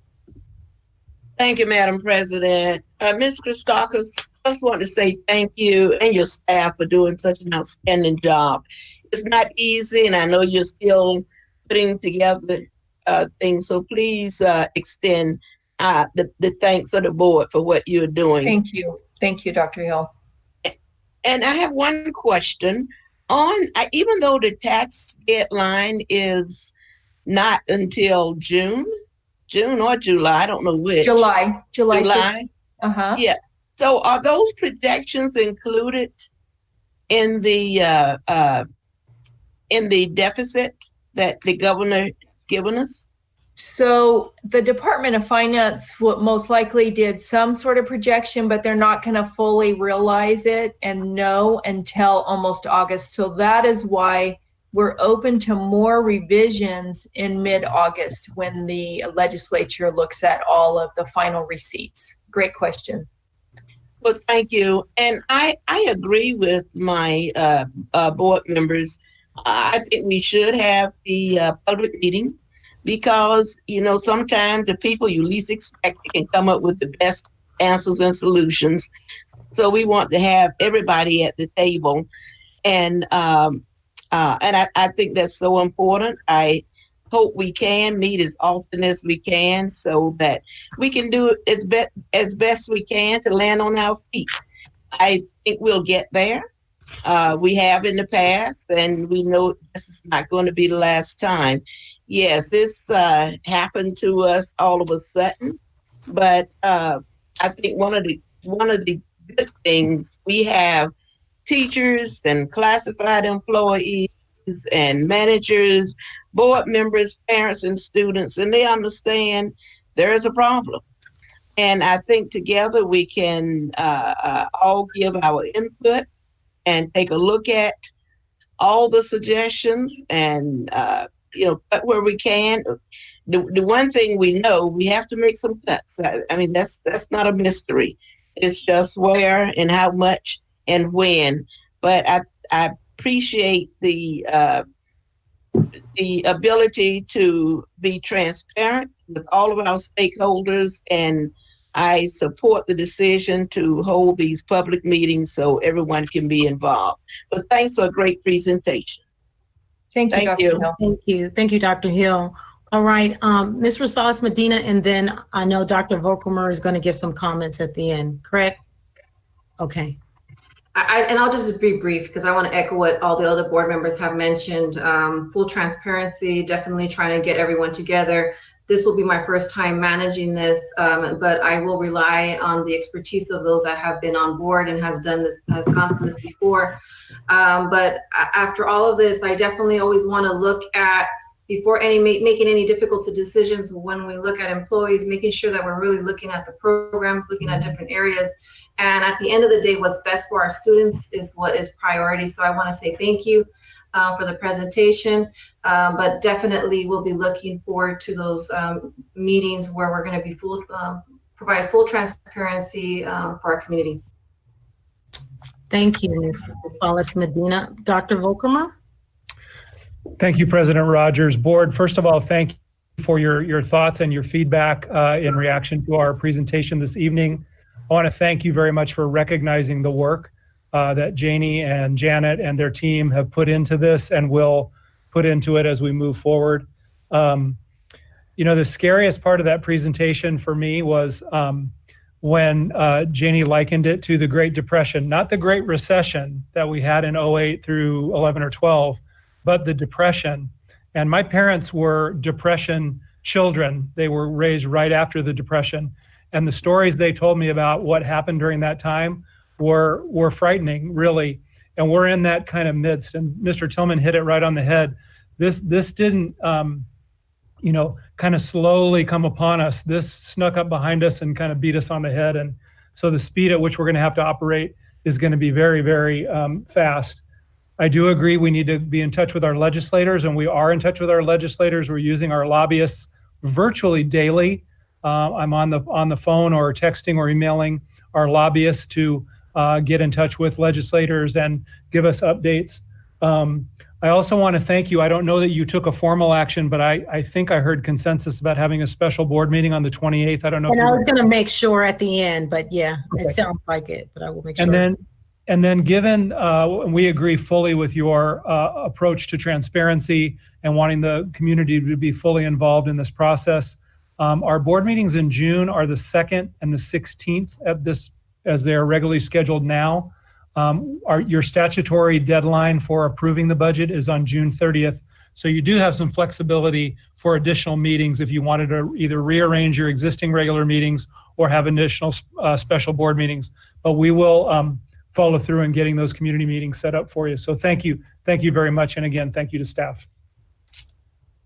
Okay, are there any other? Madam President? Yes, Mr. Tillman? I think with what Mr. Volkermer said and the budget not having to be approved by June 30, then we definitely should look at scheduling a meeting closer to the 30th just to give staff time, extra time to prepare the budget. So maybe the week of the 23rd, we meet to give them some extra time. Okay, and so I'm looking at the calendar. So Ms. Christakos has, the original request was the 28th, which is a Thursday. And then- I'm talking about in June. Oh, you're talking about, yeah, so it'll be earlier weeks. So the week of 1st through the 5th, there's a week, and then the second week, you know, you have up to the 12th. So I would propose back-to-back week meetings. No. I'm actually thinking we want to have a meeting closer to like the 25th or the 26th of June. Okay, but I know when she was to approve the budget, Madam President. Yes, but she was indicating they needed time in between. But yeah, I agree with you. I agree. Right, because if we don't add an extra meeting, then we'd have to approve it on June the 16th. Right, which is the third Tuesday. So Ms. Christakos, if, you know, we're just trying to get together a timeline. There is a consensus board right on the 28th, which is what they asked for. So I wanted to just make sure that first was okay. And then Ms. Christakos, on the following dates, you know, we need to get a timeline, and we're all, you know, whatever that looks like, we're willing to be there and ensure that others are involved that need be. Okay, so I hear that we could go as late as the 23rd. So Harold, should we just do that, and we'll get back to you right away with the time? Okay, great. We'll bring back a full timeline on the 28th for you, board. Okay, that sounds good. So we'll get that as well. Dr. Volkermer, did you have anything else on the topic? That was it. Thank you. That was it? Okay. Thank you. Okay, we're now at 9.1, board members, board member comments. So I guess I'll call you. Last time you guys asked me to call. So I'll start with Ms. Rosales Medina. Just wanted to wish everyone a late Happy Mother's Day. I know this was difficult times for many families out there. My mom, we had all of the siblings all together on the virtual call. So I mean, it is difficult, but wanted to wish everyone a Happy Mother's Day, late Happy Mother's Day. Thank you, and to you as well. Vice President Wyatt.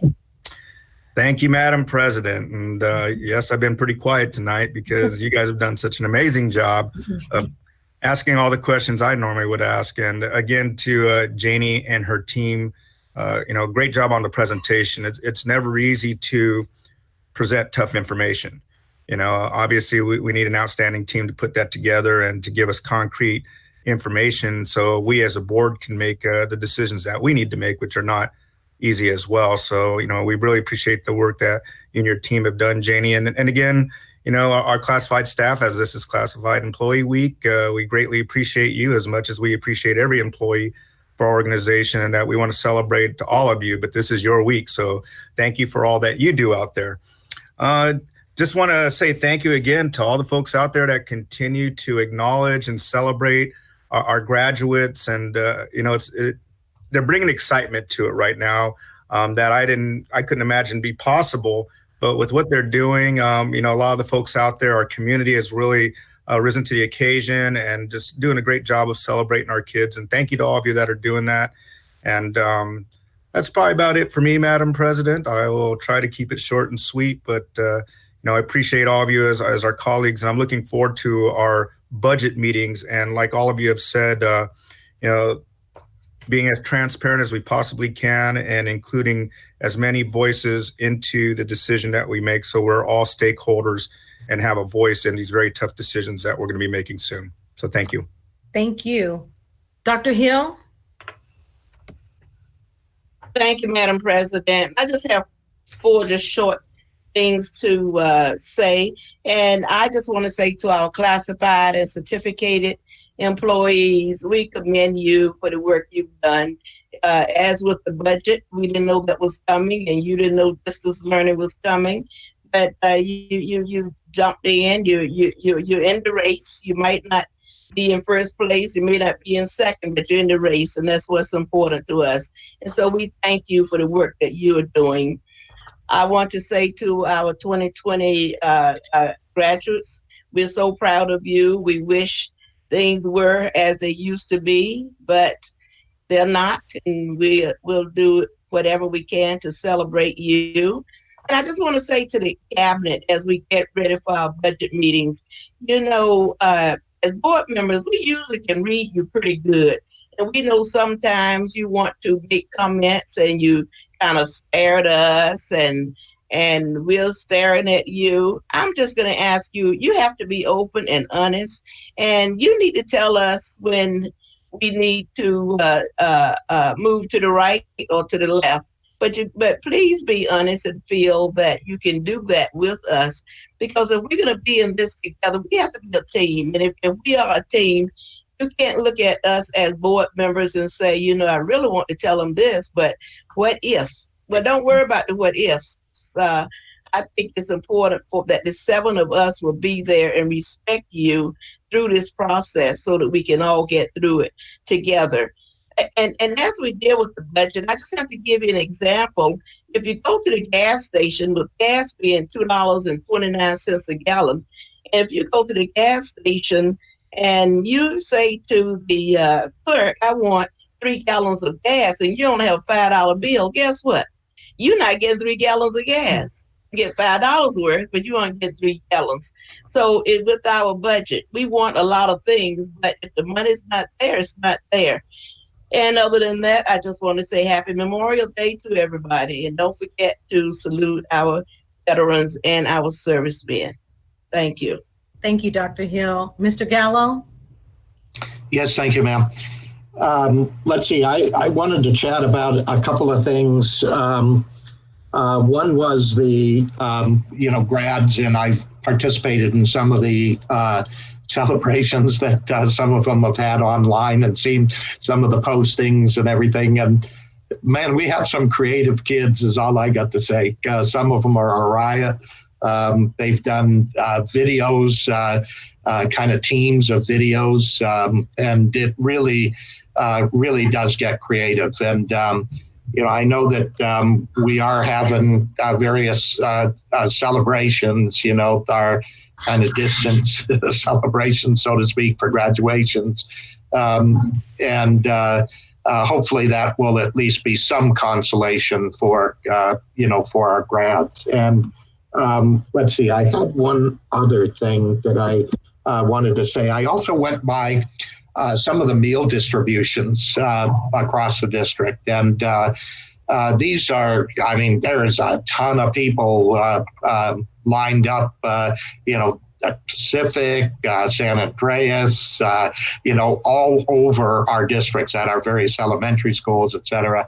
And so it's meeting a very valid need. And I'm just glad that, our team was able to, provide that kind of support and lunches. And we didn't give up on that, even though some of our people are, out there, dealing, hopefully appropriate social distancing, but dealing with distribution of that food, because many of our families need it. And it's a great testament to the district and its caring nature and the caring nature of our staff. So thank you. Thank you, Mr. Hill. Dr. Flores? Thank you, Madam President. I too want to wish all the 2020 graduates happy. I know it's not happy, but we're very proud of you. These are rough times. This is going to build character in you. Like my dad used to say, when you weather hard times, that's going to really help you. I know it's not a consolation, but we love you. We care for you. Your families are proud of you. We're proud of you. And we know that you will do well because you are from our school district. And we care for you.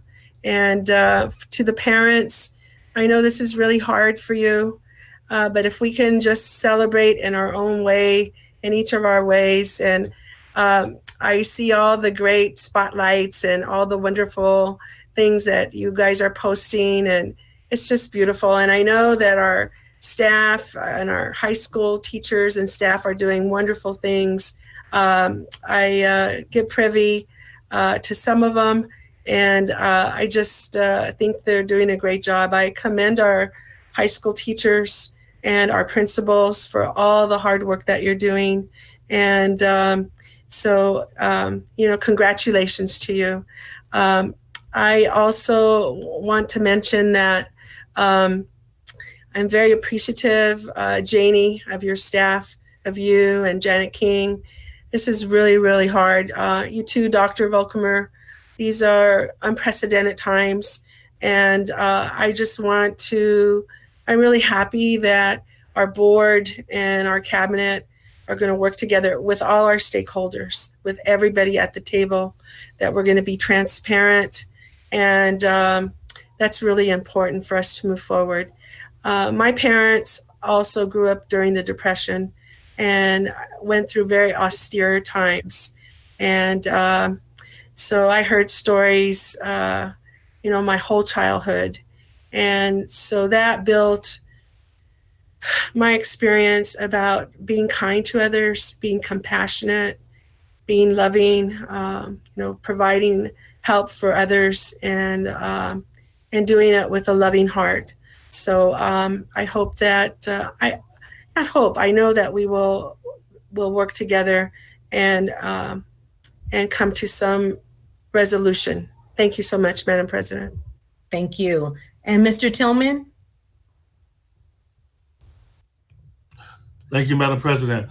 Has there been any discussion about, first I want to say congratulations to all the 2020 grads. I know I have a neighbor, Ernest Powell, wanted to congratulate to him, and my nephew that lived with me for a little while, James Lindsay, congratulations to him. But has there been any discussion about drive-through graduations? Mr. Tillman, we had originally probably as much as a month ago started down that path, just in terms of possibilities. And then at that time, the restrictions were very severe. Right. And so we shelved those discussions. Right. And had not, planned for anything. Right. And then just this late last week, the county changed their stance in terms of drive-through graduations being okay. So Okay. we've not had a follow-up discussion since that point. Because I would be willing to volunteer to hand out diplomas if you're going to do it at a couple schools. So if we want to have the discussion, I think it'd be a great idea. It sounds like some of the parents want to do it after they've seen it online at other sites. So if we can start that discussion, if it's possible. And I don't think we have to use June 4th as a deadline. If we don't have the time, maybe something can happen after June 4th, but it might be something that some of the parents and students want to participate in. And it can be totally voluntary. I know I felt special just picking up my nephew's cap and gown, and I had to drive it out to him, but he had an event at his house where you just stood next to the garage and he was in his cap and gown. So it does mean a lot just for them to have that ability to put the cap and gown on and get it presented to them. So just a thought. You know, I want to read something about the coronavirus. This is from, it says a new CDC report examines how quickly sickness spread at a rural Arkansas church, ultimately resulting in 7 hospitalizations and 4 deaths. The report serves as more evidence of the dangers of gathering in groups in places like churches. According to the report, a 57-year-old pastor of a local Arkansas church attended church events and a Bible study group in early March, along with his 56-year-old wife. A few days later, the two developed symptoms of fever, cough, and shortness of breath, and became the first 2 officially tested cases of coronavirus in their rural county of 25,000 residents. 35 out of the 92 people they came into contact with at church events got sick, and 7 had to be hospitalized. 3 people died. Contact tracers from Arkansas Department of Health then discovered 26 more cases of sickness and 1 other death, all from people who reported contact with the churchgoers. I say that to make it clear. In the county of San Bernardino, 82% of the people who have died, and it's on their website, www.sbcovid.com, 82% of the people are over 65. There hasn't been any deaths, if you look at the county's website, of people under 30. So the age makes the difference. And I'm still trying to figure out, because they keep talking about we're going to go back to school. So I'm trying to figure out under what context. And I think if we're going to do it, we have to take into account the high risk, definitely want to take into account age if we're going to proceed. Because in the end, this board is going to be responsible for what happens. I have to ask a question, and I think the district needs to find out. If a person happens to come to work, get gravely ill, or passes away, is the district going to be liable? Can the district be sued? And have we talked to our lawyers and our insurance companies in terms of what the cost would be? Because we need to have that discussion before we do it, and then find out after the fact that we have these liabilities if something bad happens. And just to tell you how eerie and crazy this whole situation is, Disney World is about to open up, and they're having people approved to the disclaimer. They say by visiting Walt Disney World Resort, you voluntarily assume all risks related to exposure to COVID-19. That's for a reason, because their expert counsel have told them that you want to protect yourself. And it truly is the responsibility of our board to be thinking in that same way. So I want us to be realistic and have the open discussion about the liability and how we're going to move forward. In the end, it has to be this board that makes the decision, unless there's some other body that says if they tell us when to open, how to open, that they're going to accept that responsibility and liability. But I think the first step is to find out, is there going to be liability for the district if something were to, something tragic were to happen once we came back to school. Thank you. Thank you, Mr. Tillman. And I think that's a combination of all the questions that are still going and looming in the county. And there's even going to be a special board meeting with the county on Thursday to determine, you know, what exactly we can do even here in our own San Bernardino County. So you're exactly on point. And I want to remind again, I mentioned this before, somewhere down the line, we're going to definitely have to look at remote policies. You know, what does that look like? We're going to have to look at distance learning policies. These are things that we've never had in place, but they have to be in place. And some of those things are going to come out of it. What is liable, what is not, what can be done and what can't be done. So certainly as we move forward with conversations with our legislators, we do need to begin to have those conversations, because the school year will be here sooner than later. Yes. We still need to know those things before we move forward. So thank you for that. I too also want to congratulate the 2020 graduates. Are so special. It's like a nationwide, even though, you know, graduates graduate all the time at the end of the year, but this has just definitely been special for the graduates, and we continue to just celebrate you and your accomplishments, and we appreciate you.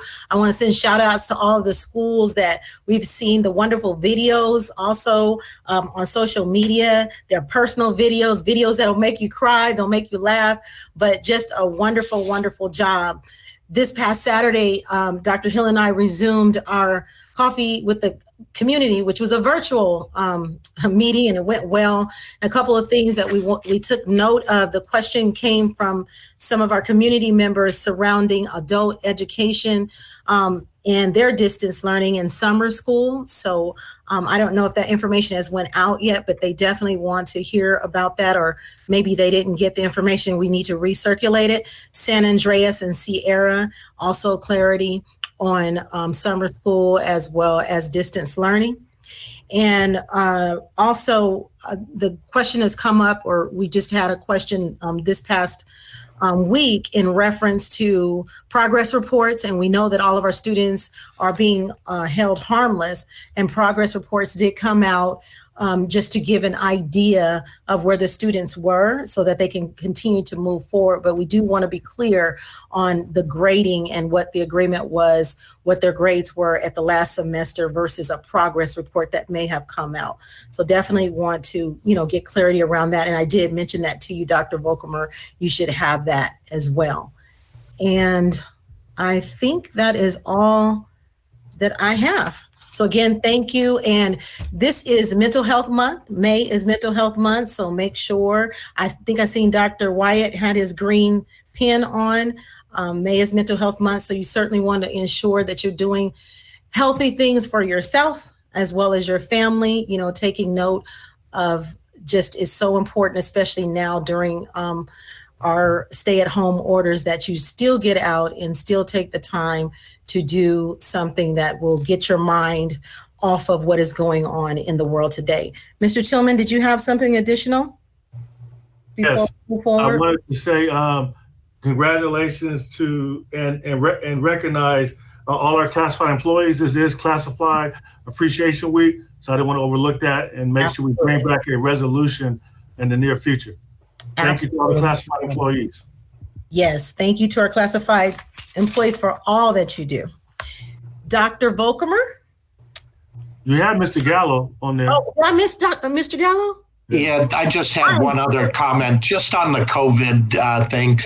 Let's not get too panicked about this. I don't know if you've been following, I'm sure everybody's been following the pieces, but you know, in LA County, they've obviously been doing a whole lot more testing and have a whole lot more cases going on. 87%, they just reported this day and a half ago, 87% of the cases that they found, the new cases, were asymptomatic people. In other words, no one had any symptoms of coronavirus. And this has been over like a 2-week period. So we're going to see over the next week or so if any of those people do develop, symptoms and things. But I don't want you to think that if you end up with COVID, it's a death sentence, okay? I mean, some of let's just not go too crazy about this. Now, that being said, let's also not be stupid. And people like me go out without a mask, et cetera, et cetera. I'm wearing a mask. I'm distancing. I'm doing the things that I know are just prudent to protect ourselves, whether the government says I can do so or not. So let's just be let's just care for others, care for ourselves. If and when students do go back to school, let's just make sure we practice these safe things, practices even at home when our kids do go. And just know that, most of the people who actually are getting this are asymptomatic. They do not indicate symptoms. So, I just had to share that. So thank you, Mr. Thanks, Keller. Cheryl. Thank you. And we do have a number of our sites have been, or I think I've seen it at Arroyo, they are doing testing, even if you don't have the symptoms, you can make an appointment. So please follow the website on that. All right. Dr. Volkemer? Thank you, Madam President.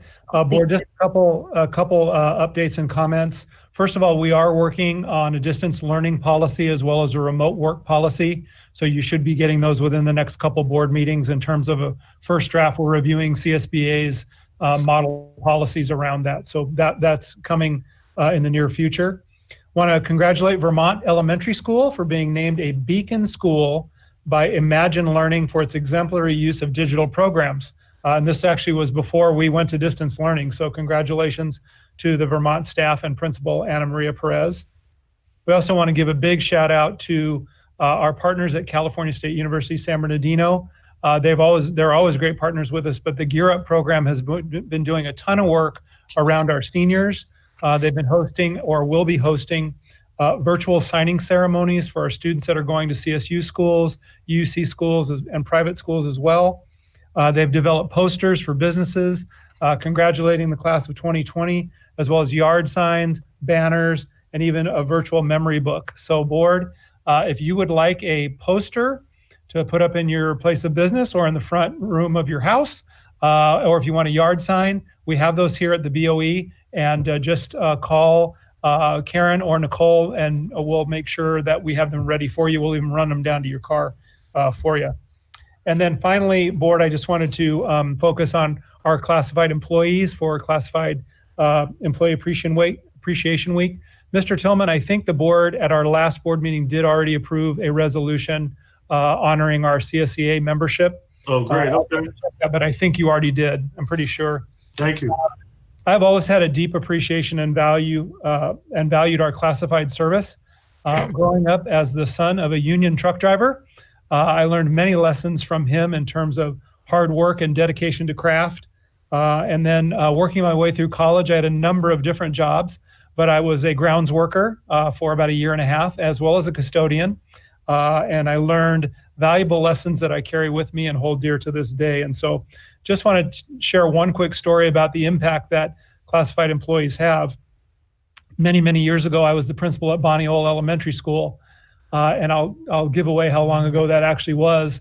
Our oldest son, who is now 32, at the time was about 3 or 4. And every once in a while, Kelly would bring him by to see me after school hours. And I would look forward to that. She'd call and say, we're on our way. He would absolutely run right past my office, right past me, into the hallways and start yelling, Charlie, Charlie, where are you, Charlie? Until we found our night custodian, Charlie, who he absolutely adored. And I use that story to illustrate the impact that the terrific members of our classified service have on kids every day. Not only what they do directly, whether they're carpenters or secretaries or clerks or whatever role they play on the team, but indirectly as well in terms of the relationships they forge with kids and the difference they make in the lives of our students every day. So I just want to say very, very hearty and sincere thank you to all the team members within our classified service. Well, Harold, if the superintendent thing doesn't work out for you, maybe the classified union will have a place for you. I hope they'll take me. Thank you. All right. Item 10.0, okay, approval of the consent calendar, and we pulled, that is coming completely off, Dr. Volkemer? Yes. Okay. Off. Okay, got you. Okay. All right, approval of the consent items? So moved. Second. All right, moved and second. Is there any other discussion? If not, we'll vote. Madam President, what item was it that was pulled? It was 10.6 and it was in reference to go ahead. It's a feeding program that we yes. clean Okay. up some of the paperwork on. We'll bring it back to you. Okay, thank you. Got it. Okay. Ms. Rosales Medina?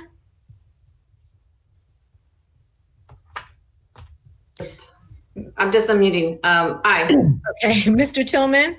Aye. Dr. Flores? Aye. Dr. Hill? Aye. Dr. Wyatt? Aye. Mr. Gallo? Aye. Gwen Rogers, aye. Motion carried. Thank you. We are now at 11.1. Personnel report number 19 dated May 19, 2020. So moved. Second. Is Tom still there? I'm here. I am here. Yes. Okay. I didn't hear if he said anything. As presented. I didn't hear that part. Oh, I jumped the gun. Sorry, Tom. Yeah, you did. Okay, so Tom, are you as I'll present it as is. All right. So we have a motion and a second, correct? Correct. All right. If there is no discussion, let's take the vote again. Mr. Gallo. Aye. Dr. Wyatt. Aye. Dr. Hill. Aye. Ms. Rosales Medina. Aye. Mr. Tillman. Aye. Dr. Flores. Aye. And Gwen Rogers, aye. Motion carried. I'm gonna log off, Madam President, for the next item. 11.2? Oh, yes. We need you to log out and then we'll text you back. All right. 11.2, approval of charter facilities agreement by and between San Bernardino City Unified School District and Savant Preparatory Academy of Business Charter School. All right. Okay. So he's out. Mr. Tillman is out of the, okay. All right, board, I'm going to entertain a vote. Or motion? You have to do a motion, yeah. A motion? Is there? I make a motion. I'll second. Okay, it's been motion and second. Is there any discussion? I've got a comment or two. Okay. I know Ashley made a comment, I think it was on this agenda item, and we are required to provide through Prop 39 facility accommodations for all charter schools. It's not our choice. We are required to do so by law. And these students are our students. Our charter school students are. They're San Bernardino City Unified School District students as well. And, I know they wanted to, or the suggestion was to table this item. And so I guess I'd have a question. When is we're required to do this. Is there a timeline where we have to, do this in compliance with the date of the request that was made? Does anyone have a answer? Yes, we are. We are held to statutory timelines. We are if the board were not to approve this, we would go back to Savant and ask for an extension. All this would mean is that we'd have to find another site. I want to remind the board that we went to facilities and asked their recommendation on sites. Del Vallejo is certainly not at capacity. They have less than 500 students on a middle school campus. As you know, that's pretty empty for a middle school and pretty small for a middle school. We believe that the facilities are ideal. We started with 3 facilities. I brought those to you. And the most ideal facility to meet the needs of both our school as well as the charter campus, DV was the best possible solution.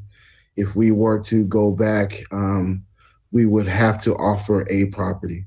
And so we'd go back to the drawing board and figuring out which property would best suit them, and then bring that back to the board. But you are correct that we are required by law. Mr. Gallo, you are correct that these students are ours. The law suggests that we would have to provide space housing for these kids if they were not in the charter. And so we've incorporated all of the board's concerns regarding fencing. That's really primarily the cost, is the fencing and the single point of entry, the distinction between the two schools. We definitely tried to honor as we developed this agreement. Now, let me also ask a question, Dr. Mitchell. Thank you for that. About the special education facilities. We have since moved last year, I know, special education out of that kind of isolated location. Is that true? So, we're required to actually integrate our special education students on campus, and that was a very isolated situation that really didn't accommodate, in my opinion, our special education students within our school environment. Yeah, so Mr. Gallo, as you're aware, about a decade ago, the district built special ed pods across about a dozen of our campuses. Those pods were highly isolated from the main campus. Most of our principals made decisions to move STC classrooms and incorporate them into the main body of the campus. And so those buildings, there is no law that suggests that those buildings can only be used for special ed. We also know that goes against best practices as it relates to incorporating special education students into the general ed population and making those students close to do some joint learning with regular education students. The benefit also with those rooms is that they are detached from the main building, which the board asked that we clearly have some separation between the charter and the main campus. And so this situation is an ideal fit, I believe. I believe that the board has thoroughly vetted this. Each time that I've brought it to the board, you've asked for different accommodations. We've met those accommodations. If the board decided to deny this request, we will go back to work and bring you another campus within our district to accommodate the property. Well, and I just want to verify that a year or maybe 2 years, a year for sure, those students were special education students were moved to a integrated classroom on the campus, right?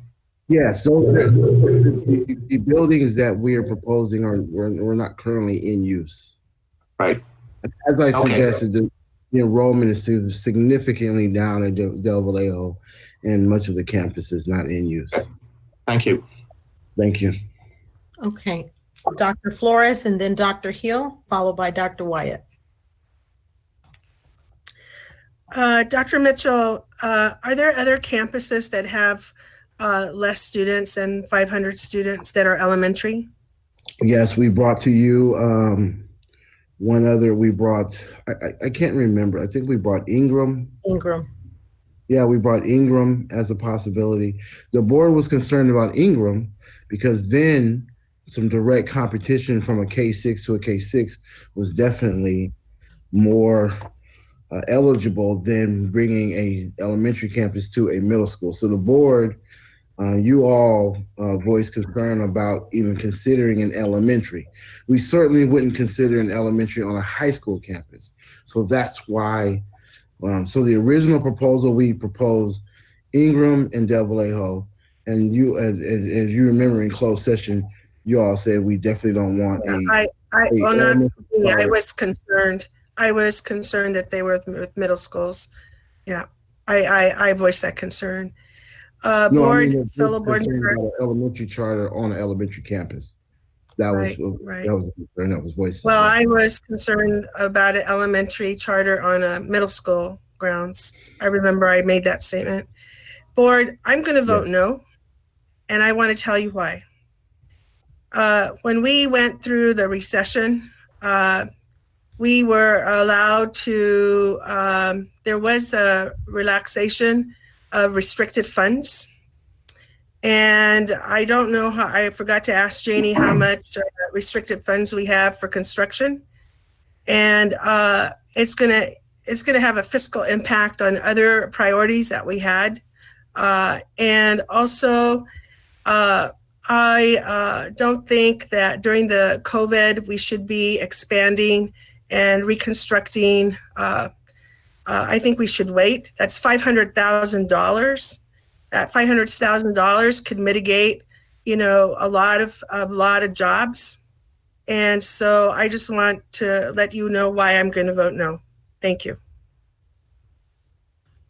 All right, followed by Dr. Hill. Thank you, Madam President. I just have a couple of questions. And I have to agree with Mike. I know by law we have restrictions on what we can and cannot do and the things we need to do for our charter schools. With it being this late, and I'm sure, and I understand what Ashley's saying also, I'd much rather see Del Viejo only there, except I know this was brought to us a few months ago and we agreed to move forward with it. I would hate to say especially to a school, I mean, you don't even want to say it to someone moving into an apartment, that here we are at the 13th hour and you have no place to go. And I'm sure they have not signed their contract with the church. So whereas I would certainly like to see Savant, except I don't know where they would be because I know facilities been looking, but I would certainly support them being there, and then we can continue looking for another place perhaps for them. But I would feel we would not be operating in good conscience if we say to someone the middle of May, we are going to renege on the commitment. That's why we gave the go-ahead to staff to move forward with repairs and things, making it safe for not only Savant, but for the Viejo as well. So I'm going to support it because, again, I just don't think it's fair to say to somebody at this point, we aren't going to, allow you to be there at once we've said you can be there. So I think we have a commitment, and certainly once we make a commitment, I think I'm going to support us sticking with that commitment. So I will be supporting it for that reason, and appreciate the work you're doing to keep both campuses separated and certainly safe. Thank you. Thank you, Dr. Dr. Wyatt. Thank you, Madam President. And, wow, some great comments from our colleagues, obviously. And, we know these are our students, but then again, there are some students I believe attend Savant Prep that are also out of our district. I'm pretty sure that's the case as well. I know that's true. We did make a commitment to Savant Prep, and I know this was something that we agreed upon a few months ago, but a few months ago, we were definitely not in the crisis that we're in now. The pandemic that we've entered, like we've said so many times, is unprecedented, was something that we had no plan for. And, it's really had a major impact in many different ways, obviously financially and emotionally and, academically for our students. And, I was never happy about this project to start with because, it's just odd to have a charter school and our school together on one campus. I understand that Del Viejo isn't at capacity, so there is room there. I definitely know a lot about special ed, and to have our classes designed specifically for students with disabilities, there's a lot of planning that's gone into that to meet specific needs and accommodations for our kids. And so I'm hoping, and it sounds like, our students that were moved to similar facilities with the same accommodations for them, because that's really important in regards to the programming we have for our students with disabilities. So I'd like to be reassured about that. On the fiscal impact, and I know Dr. Flores mentioned about $500,000. And so I guess this question would go to Janie. That $500,000, is that part of our projected budget for next year? And is that money we could save if we were to table this or to put it on hold? Thanks, Scott. That's a great question. So we are using facility funds to do this work. It's one time, some fencing and playground equipment. It's about $450,000, still nearly $500,000. We will use the extra portion we're receiving from the charter school. So we're charging you charge more when they're on your facilities to help offset that, and we'll get that every year. So it's still, an impact of about $450,000. And so it will come out of other restricted facility funds, which reduces what we can do in other areas for facilities. Okay, and that was definitely my intent. My question was, I was wondering if it would impact maybe other projects or that we have in place that may be set back or put on hold now because of our deficit that we're looking at. And I saw Dr. Menardez, I believe, had a response as well. Yes, Dr. Wyatt, thank you. So in your question regarding the special education students that may have been moved from those portables. So to clarify, the portables, at least in the last 2 years that I know that I've been supervising Del Vallejo, those classrooms, and actually I'm going to say it's longer than that since I've been in the district, have actually been used by one of our non-public schools that have special education students. And so any student that is not in that non-public setting had already been integrated into the programs at Del Vallejo. Del Vallejo doesn't have severely handicapped programs. They have mild to severe.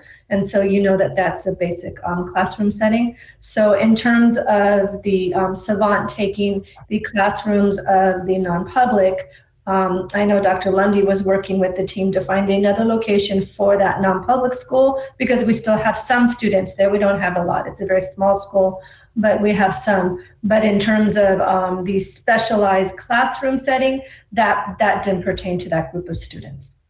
Okay, and I do greatly appreciate that response, Dr. Menardez. And I imagine you probably reported that to us in the past, but it's been quite some time. So I just wanted to make sure I had clarification there.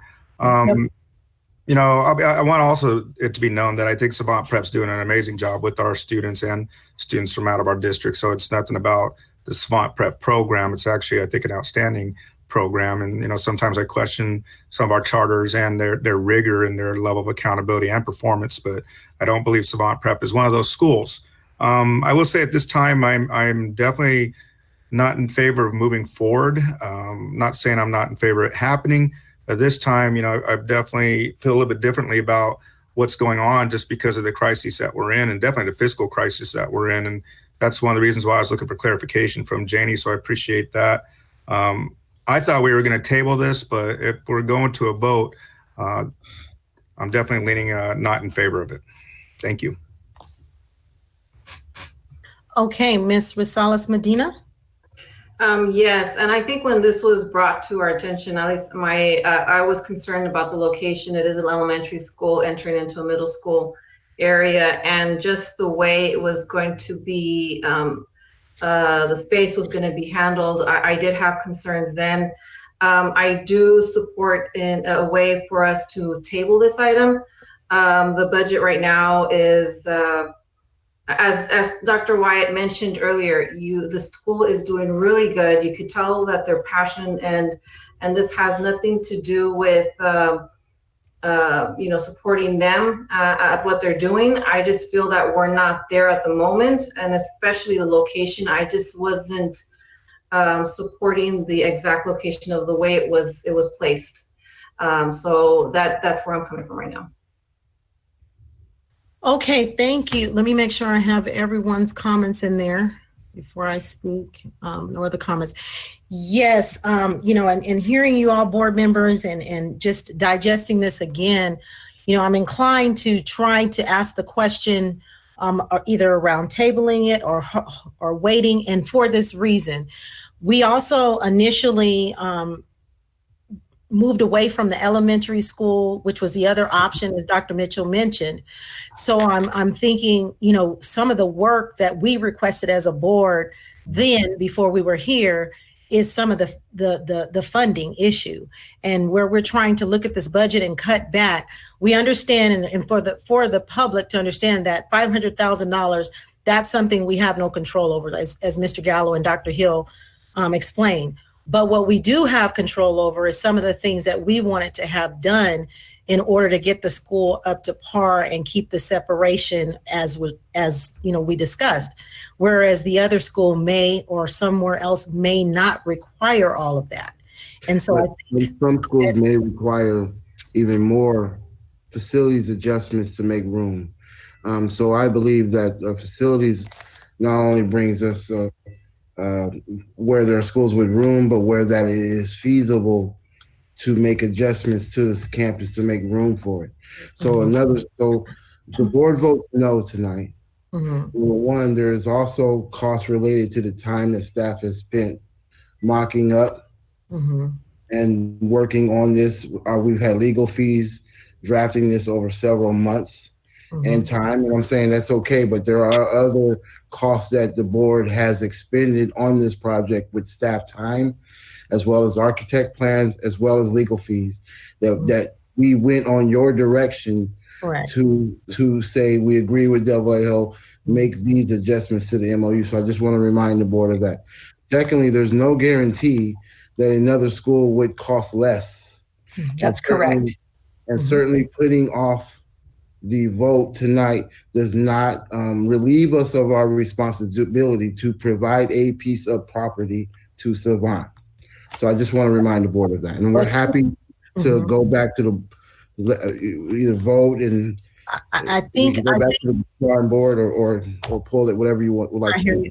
And I think at this time it would be prudent of us just to be able to weigh those numbers, to say, as you're saying, another one may be more or maybe less, but you know, I think it behooves us to know for sure, to know for certain what we can do, especially when we're going to ask some things, as we said earlier, and we're making this as real as we can make it to everyone. We got to take some cuts. Cuts are coming one way or the other. And we understand our thinking 2-3 months ago was a tad bit different because we weren't facing what we were facing.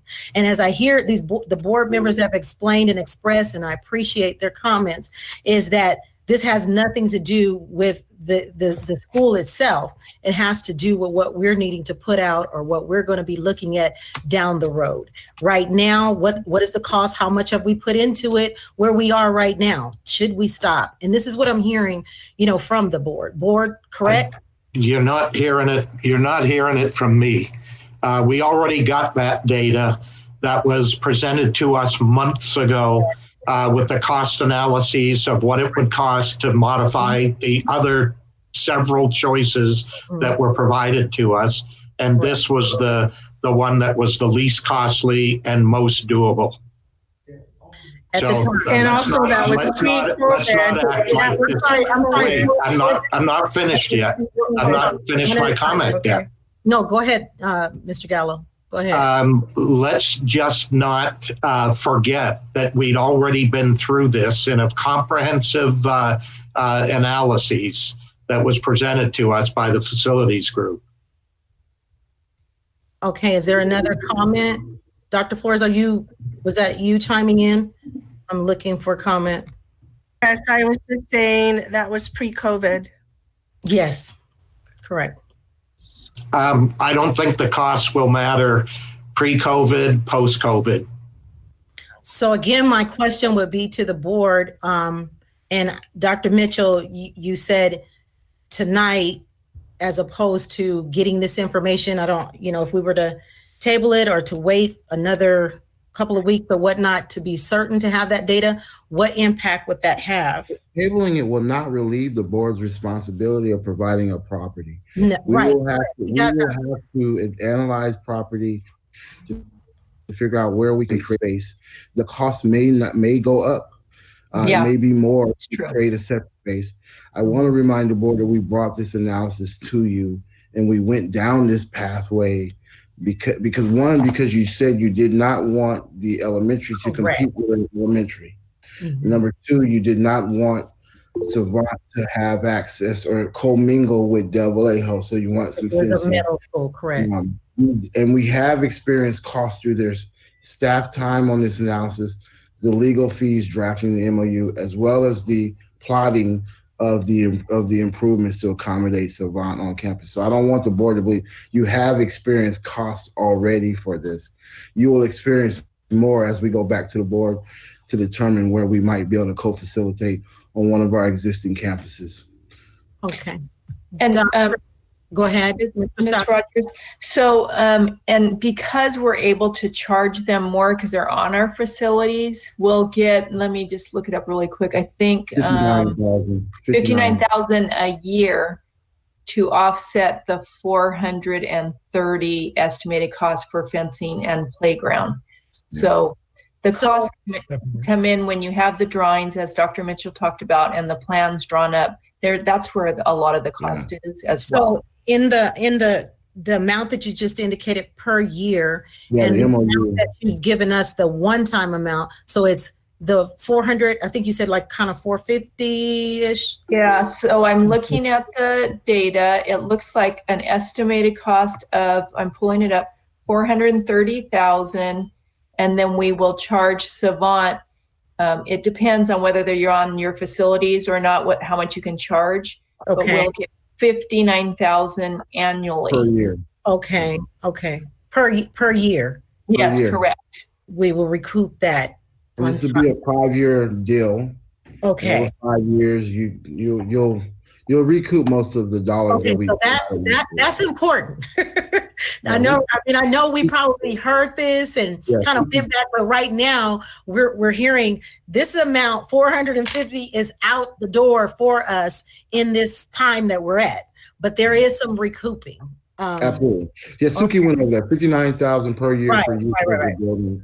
Okay. And again, board, I also want to say that if your goal is to say no charge, that's not possible.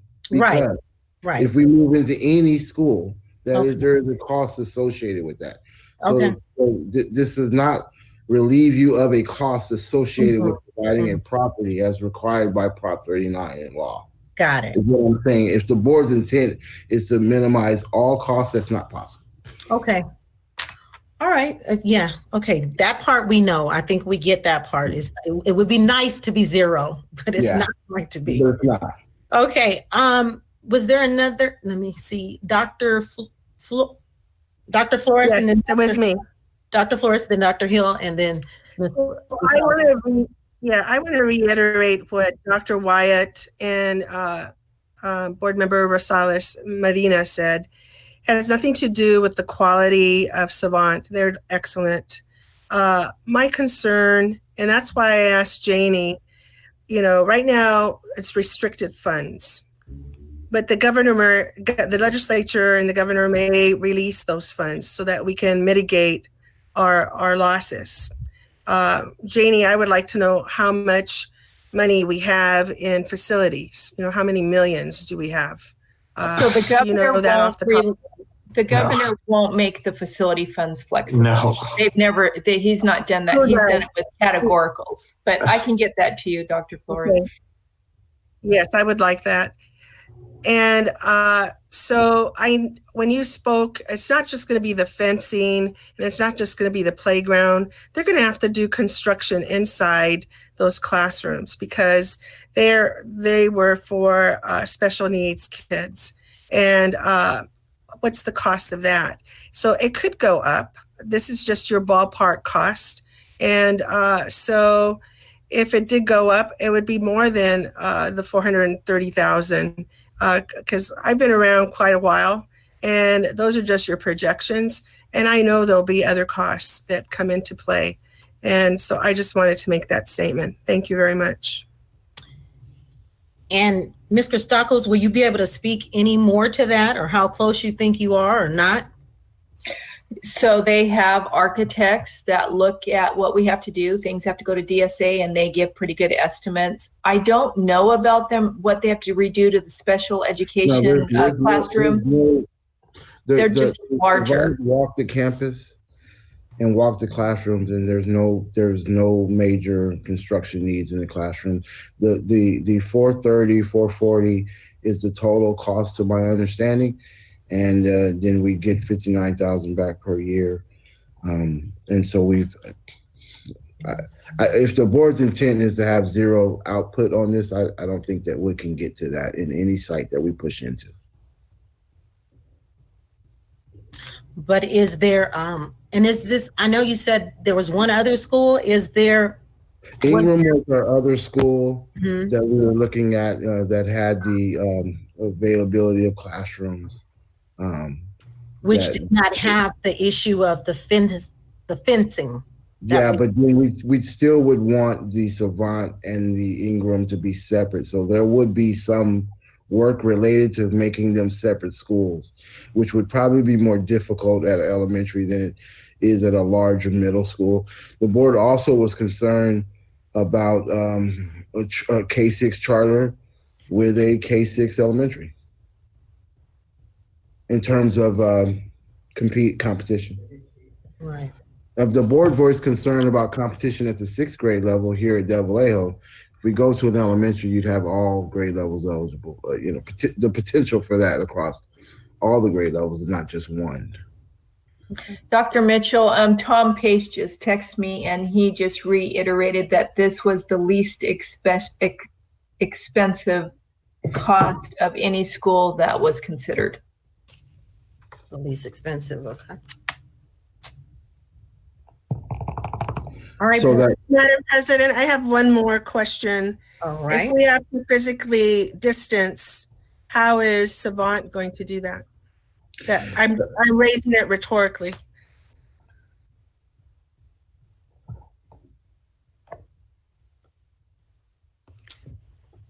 Do you want to answer to that, Dr. Flores? I would imagine Savant would do the No, same. I don't, because it's going to be impossible. Okay. If it's impossible for them, it'll be impossible for us. Right.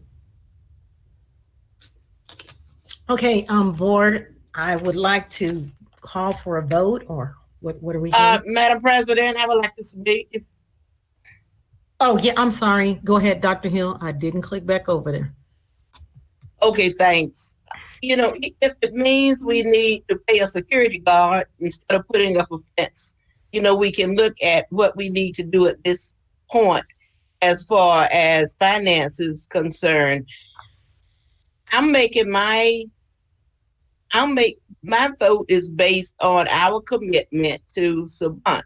And as all of you know, when we first talked about Savant going on any school campus, I was not supportive of that, not even Del Vallejo. But once staff, you came back to say the principal at Del Vallejo said there's space and she didn't have a problem with it. I trust our principals. I trust you as cabinet. And it was at that point we got the word back to Savant. Take the walkthrough, look at it, see if you still want to go over. And the message that came back to us was they did. So I'm basing my vote on our commitment to Savant. Not to, and that it doesn't matter if it was before or after the pandemic. The bottom line is I just don't feel good going back on my word. And since I haven't done it in 40 years and making commitments, I'm not going to do it tonight either. So it has nothing to do with whether I think is right or wrong, but the commitment that we made months ago is the one that I will continue to support. Because again, I would not want, as the principal of a school or the CEO of a school, I would not want someone to come to me 2 months before opening the school, when it takes most of us a year or two to open the school, to say, oops, sorry, you know, but you're out of luck. And I'm not going to go on record saying that. Thank you.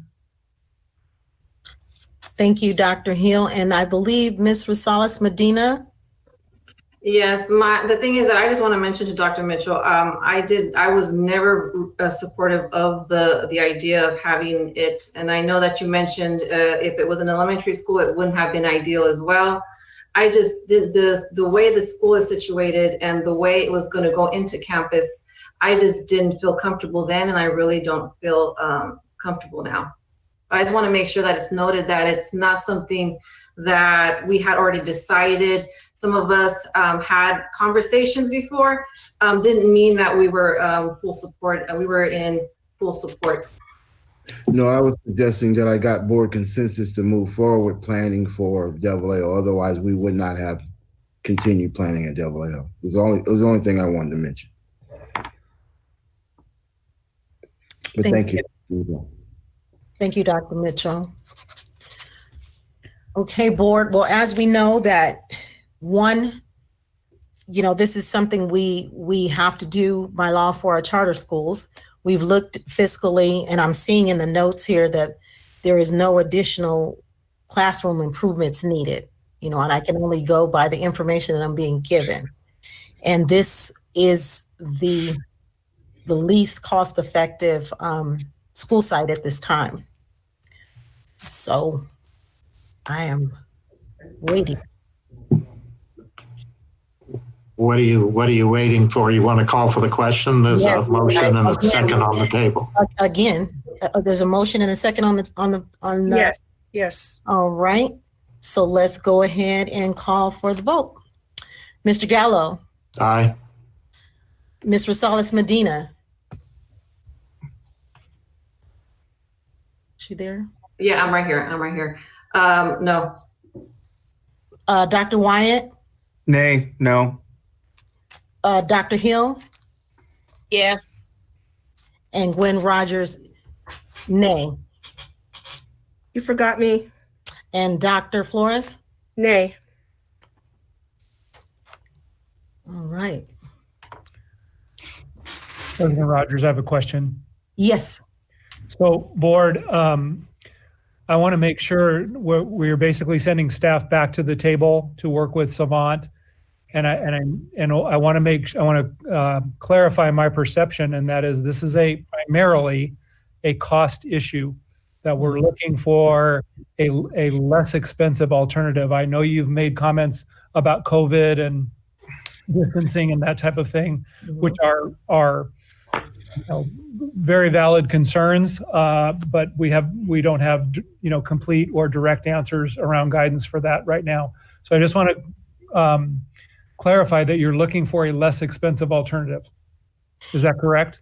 Yes, I believe that's pretty much the reoccurring theme. We want to see, we want to know.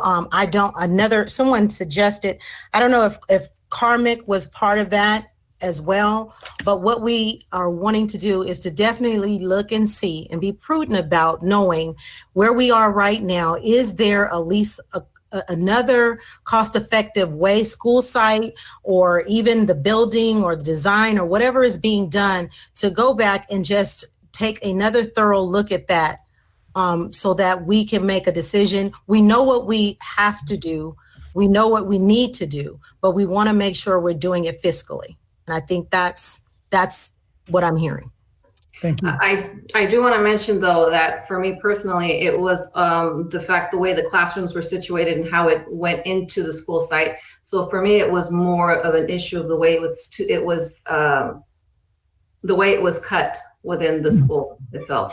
And I think also that, thank you, Ms. Rosales Medina, that also can be added in the process, what again, the board is looking for, but under the guise of being cost effective. And Dr. Volkmer, what's the mandated time frame for a response? We have to. We're at that point. We need to go back to the table and reach and get an extension. The Savant has complied with our statutory timelines, and so at this point, I need to get some guidance from staff and legal on our obligations at this point. I know that our backs are against the wall in terms of being able to open up successfully for next year. I also want to get some clarity that with Devil Ajo, in terms of what Ms. Rosales Medina is talking about around the way the the plotting was situated. Now, at an elementary school, you typically will have one entryway. And so one of the things that we tried to offer at Del Vallejo was that Savant's parents could enter a whole different space. There's less opportunity for that elementary. So I want to get the board's direction. No middle school, no high school, only elementary campuses to be considered.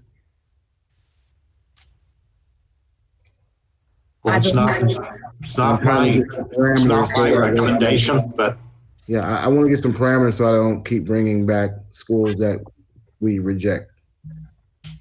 We don't have any other campuses that is not necessarily on site, at a school site? No. We don't have any space? Not that could take considerable dollars to make a functioning elementary campus. You got to remember the law views the charters as still our students that have the same rights to a functioning school environment that students would have had they been here. So we can't like take a maintenance yard and make it into a school. I wasn't referring to that either. I was just asking to see if there was space. What liabilities are we assuming if we don't provide them with facilities on a reasonable time scale to allow them to open? It says saying that we have to offer comparable space and we could get sued. Let me get Suki on the line. I think he was asking the timeline though, Dr. Yeah, Mitchell. I already asked that timeline. Yeah, now I ask for the liabilities. I'm going to get Suki on the line. If you don't make a decision on some time frame here, which we're supposedly up against, can they come back on us and say, you failed to provide us with adequate facilities? You didn't give us time for us to acquire even a lease with our current landlord.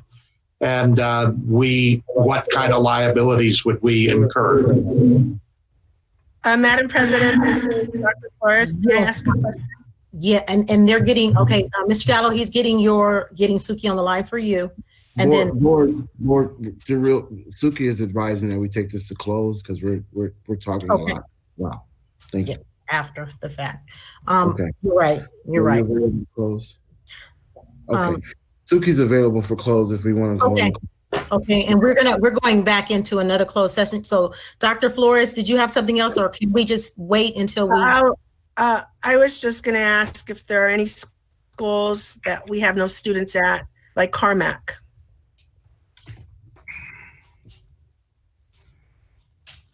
And so I think we'll find we can ask more of that.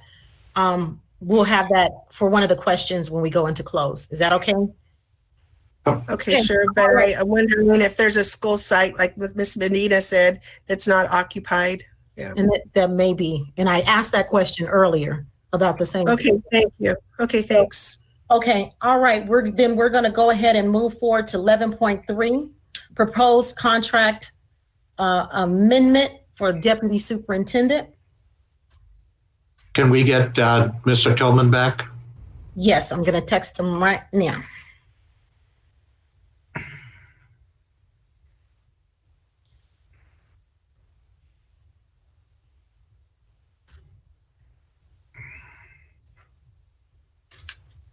All right, should be coming in shortly.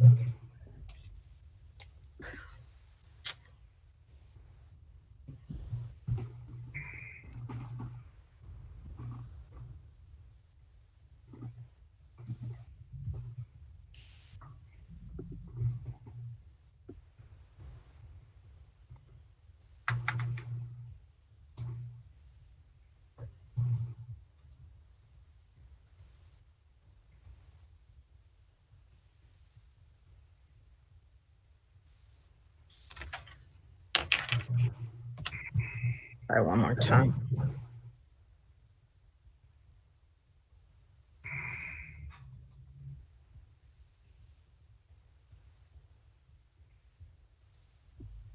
He's joining. Okay, I see it. Okay. All right, Mr. Tillman, you're back. I'm back. Okay, test your mic. Sounds good. All right, we are now on item 11.3, the proposed contract amendment for the deputy superintendent.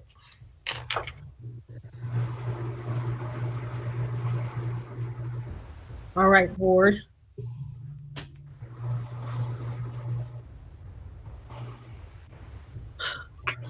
I take it we need a motion Yes.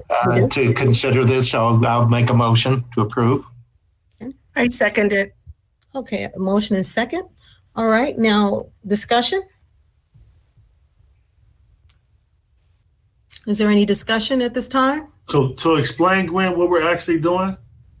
So we are reviewing Dr. Volkmer. As you know, Dr. Volkmer was, we had him through our last superintendent to run through as the interim. But now since then, we have put a pause on our recruitment, and we have looked at now to have Dr. Volkmer stay and throughout this upcoming school year. While we continue at a later date, so perhaps towards the end of the year, we will also be looking at reopening back up. So just to be clear, because this says deputy superintendent, he'll lose the title of deputy and the title of interim, I'll be the superintendent? Interim. This is for interim, to So it's remain gonna- interim. Okay.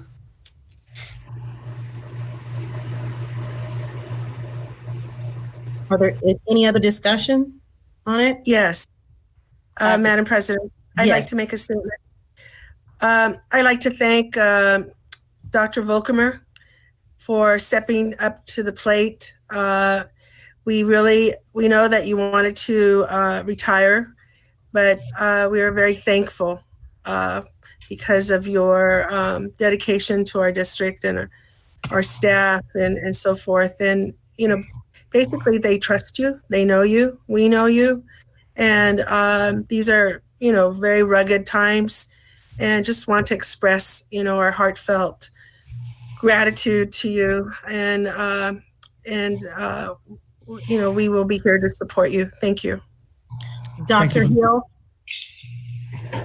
Thank you. And I ditto what Dr. Flores. I'm very pleased, Mr. Volkmer, Dr. Volkmer, with your leadership.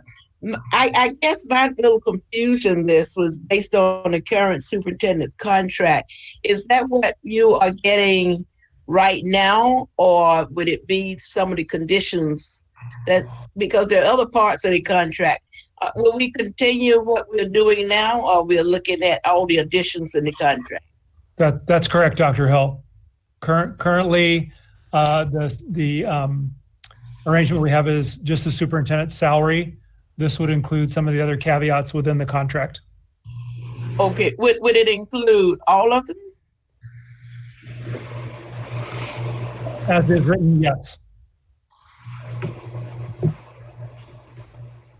Okay, because I thought, and I don't know if the other board members have looked at the contract. I thought there were a couple of things that really weren't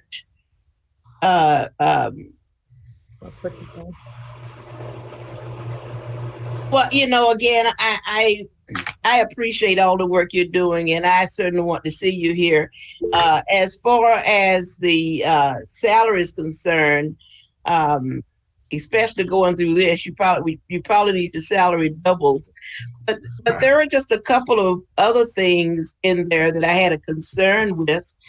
I don't know if we can either table this, and I guess I need to ask all of my fellow board members, did you look at the entire contract?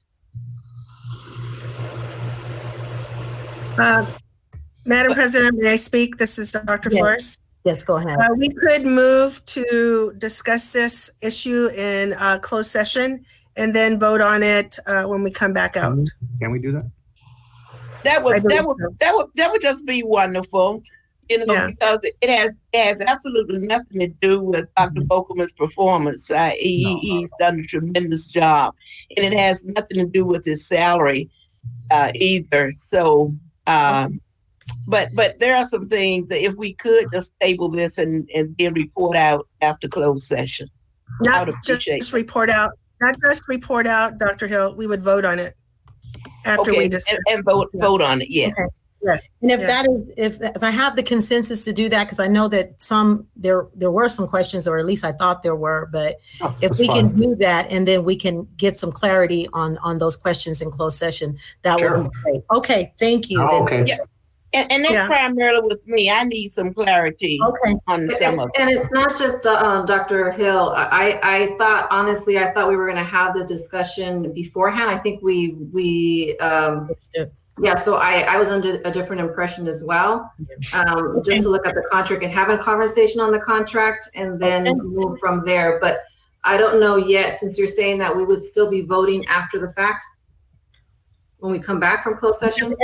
Well, everyone is taking a look at it, and I think this is this part we will have the discussion, because each person probably have jotted down or want to discuss, and we can do that in closed session, and we should be able to come bring it to a vote.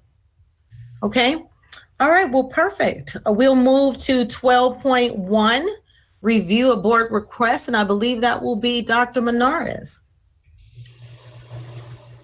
Yes, board. Okay, so not that many follow-ups, if I captured them all. It was pretty unanimous that the board would like to be part of and really leading the budget reduction meetings, having public hearings to make sure that there's transparency, that it's a collective approach, all voices are heard, so that will be captured and definitely included in the next steps. There was a request to schedule an additional special board meeting in late June to approve the budget. So we'll capture that, make sure that we work with you, Madam President, to schedule that. And in doing that, bring back an overall timeline at the May 28th special board meeting. So we'll include all of that. The timeline, we'll include the special board meeting in the timeline that will come back on May 28th. Mr. Tillman asked us to consider drive-through graduations as a voluntary event.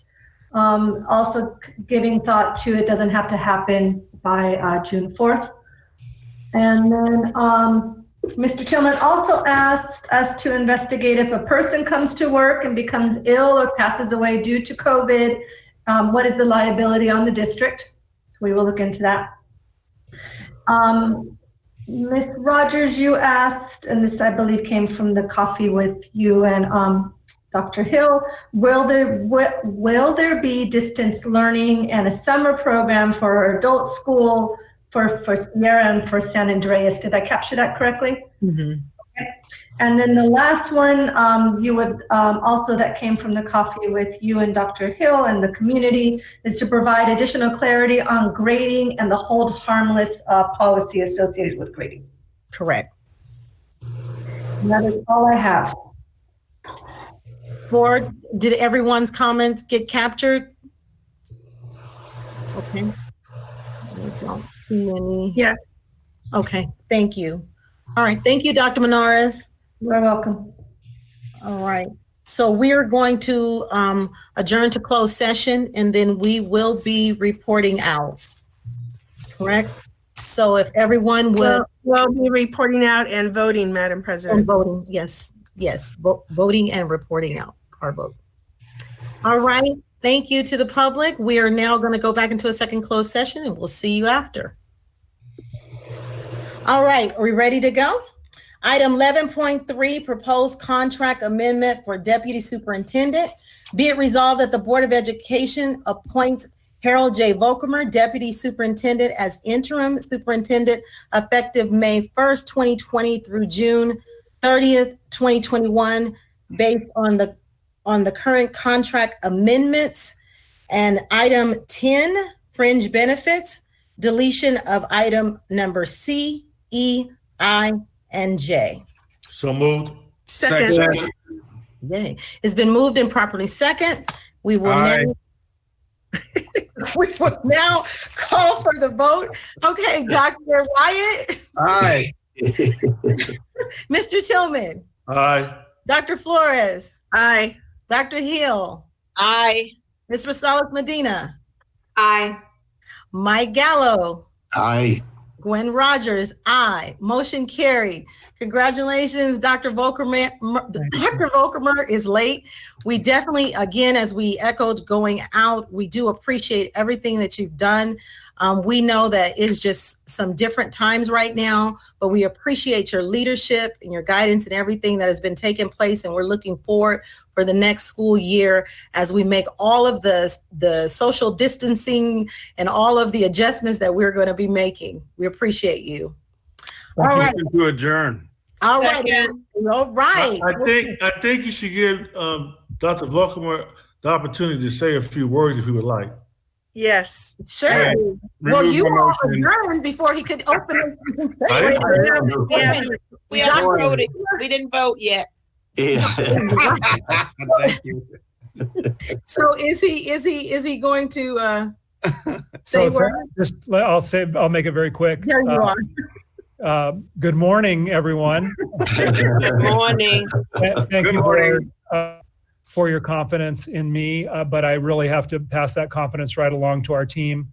I'm just so, as I've said before, I'm so proud of what we've been able to accomplish in the last couple months with the challenges that have faced us.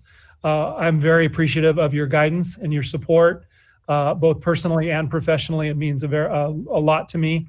And so I look forward to working with you and getting through these next couple challenges. But thank you very much for what you did this evening. I very much appreciate it.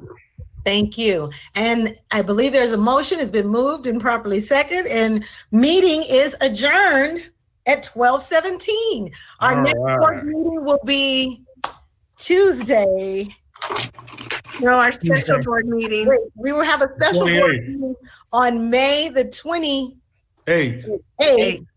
And yes, and following that, our next board meeting will be June the 1st, looks like. All right, thank you, everybody. Have a great night, and we will see Good night, you. everybody. Good night, everybody. everyone. Great morning. Hi. Good morning. Hi, guys. Good morning. Bye, Ginger. See you on the track.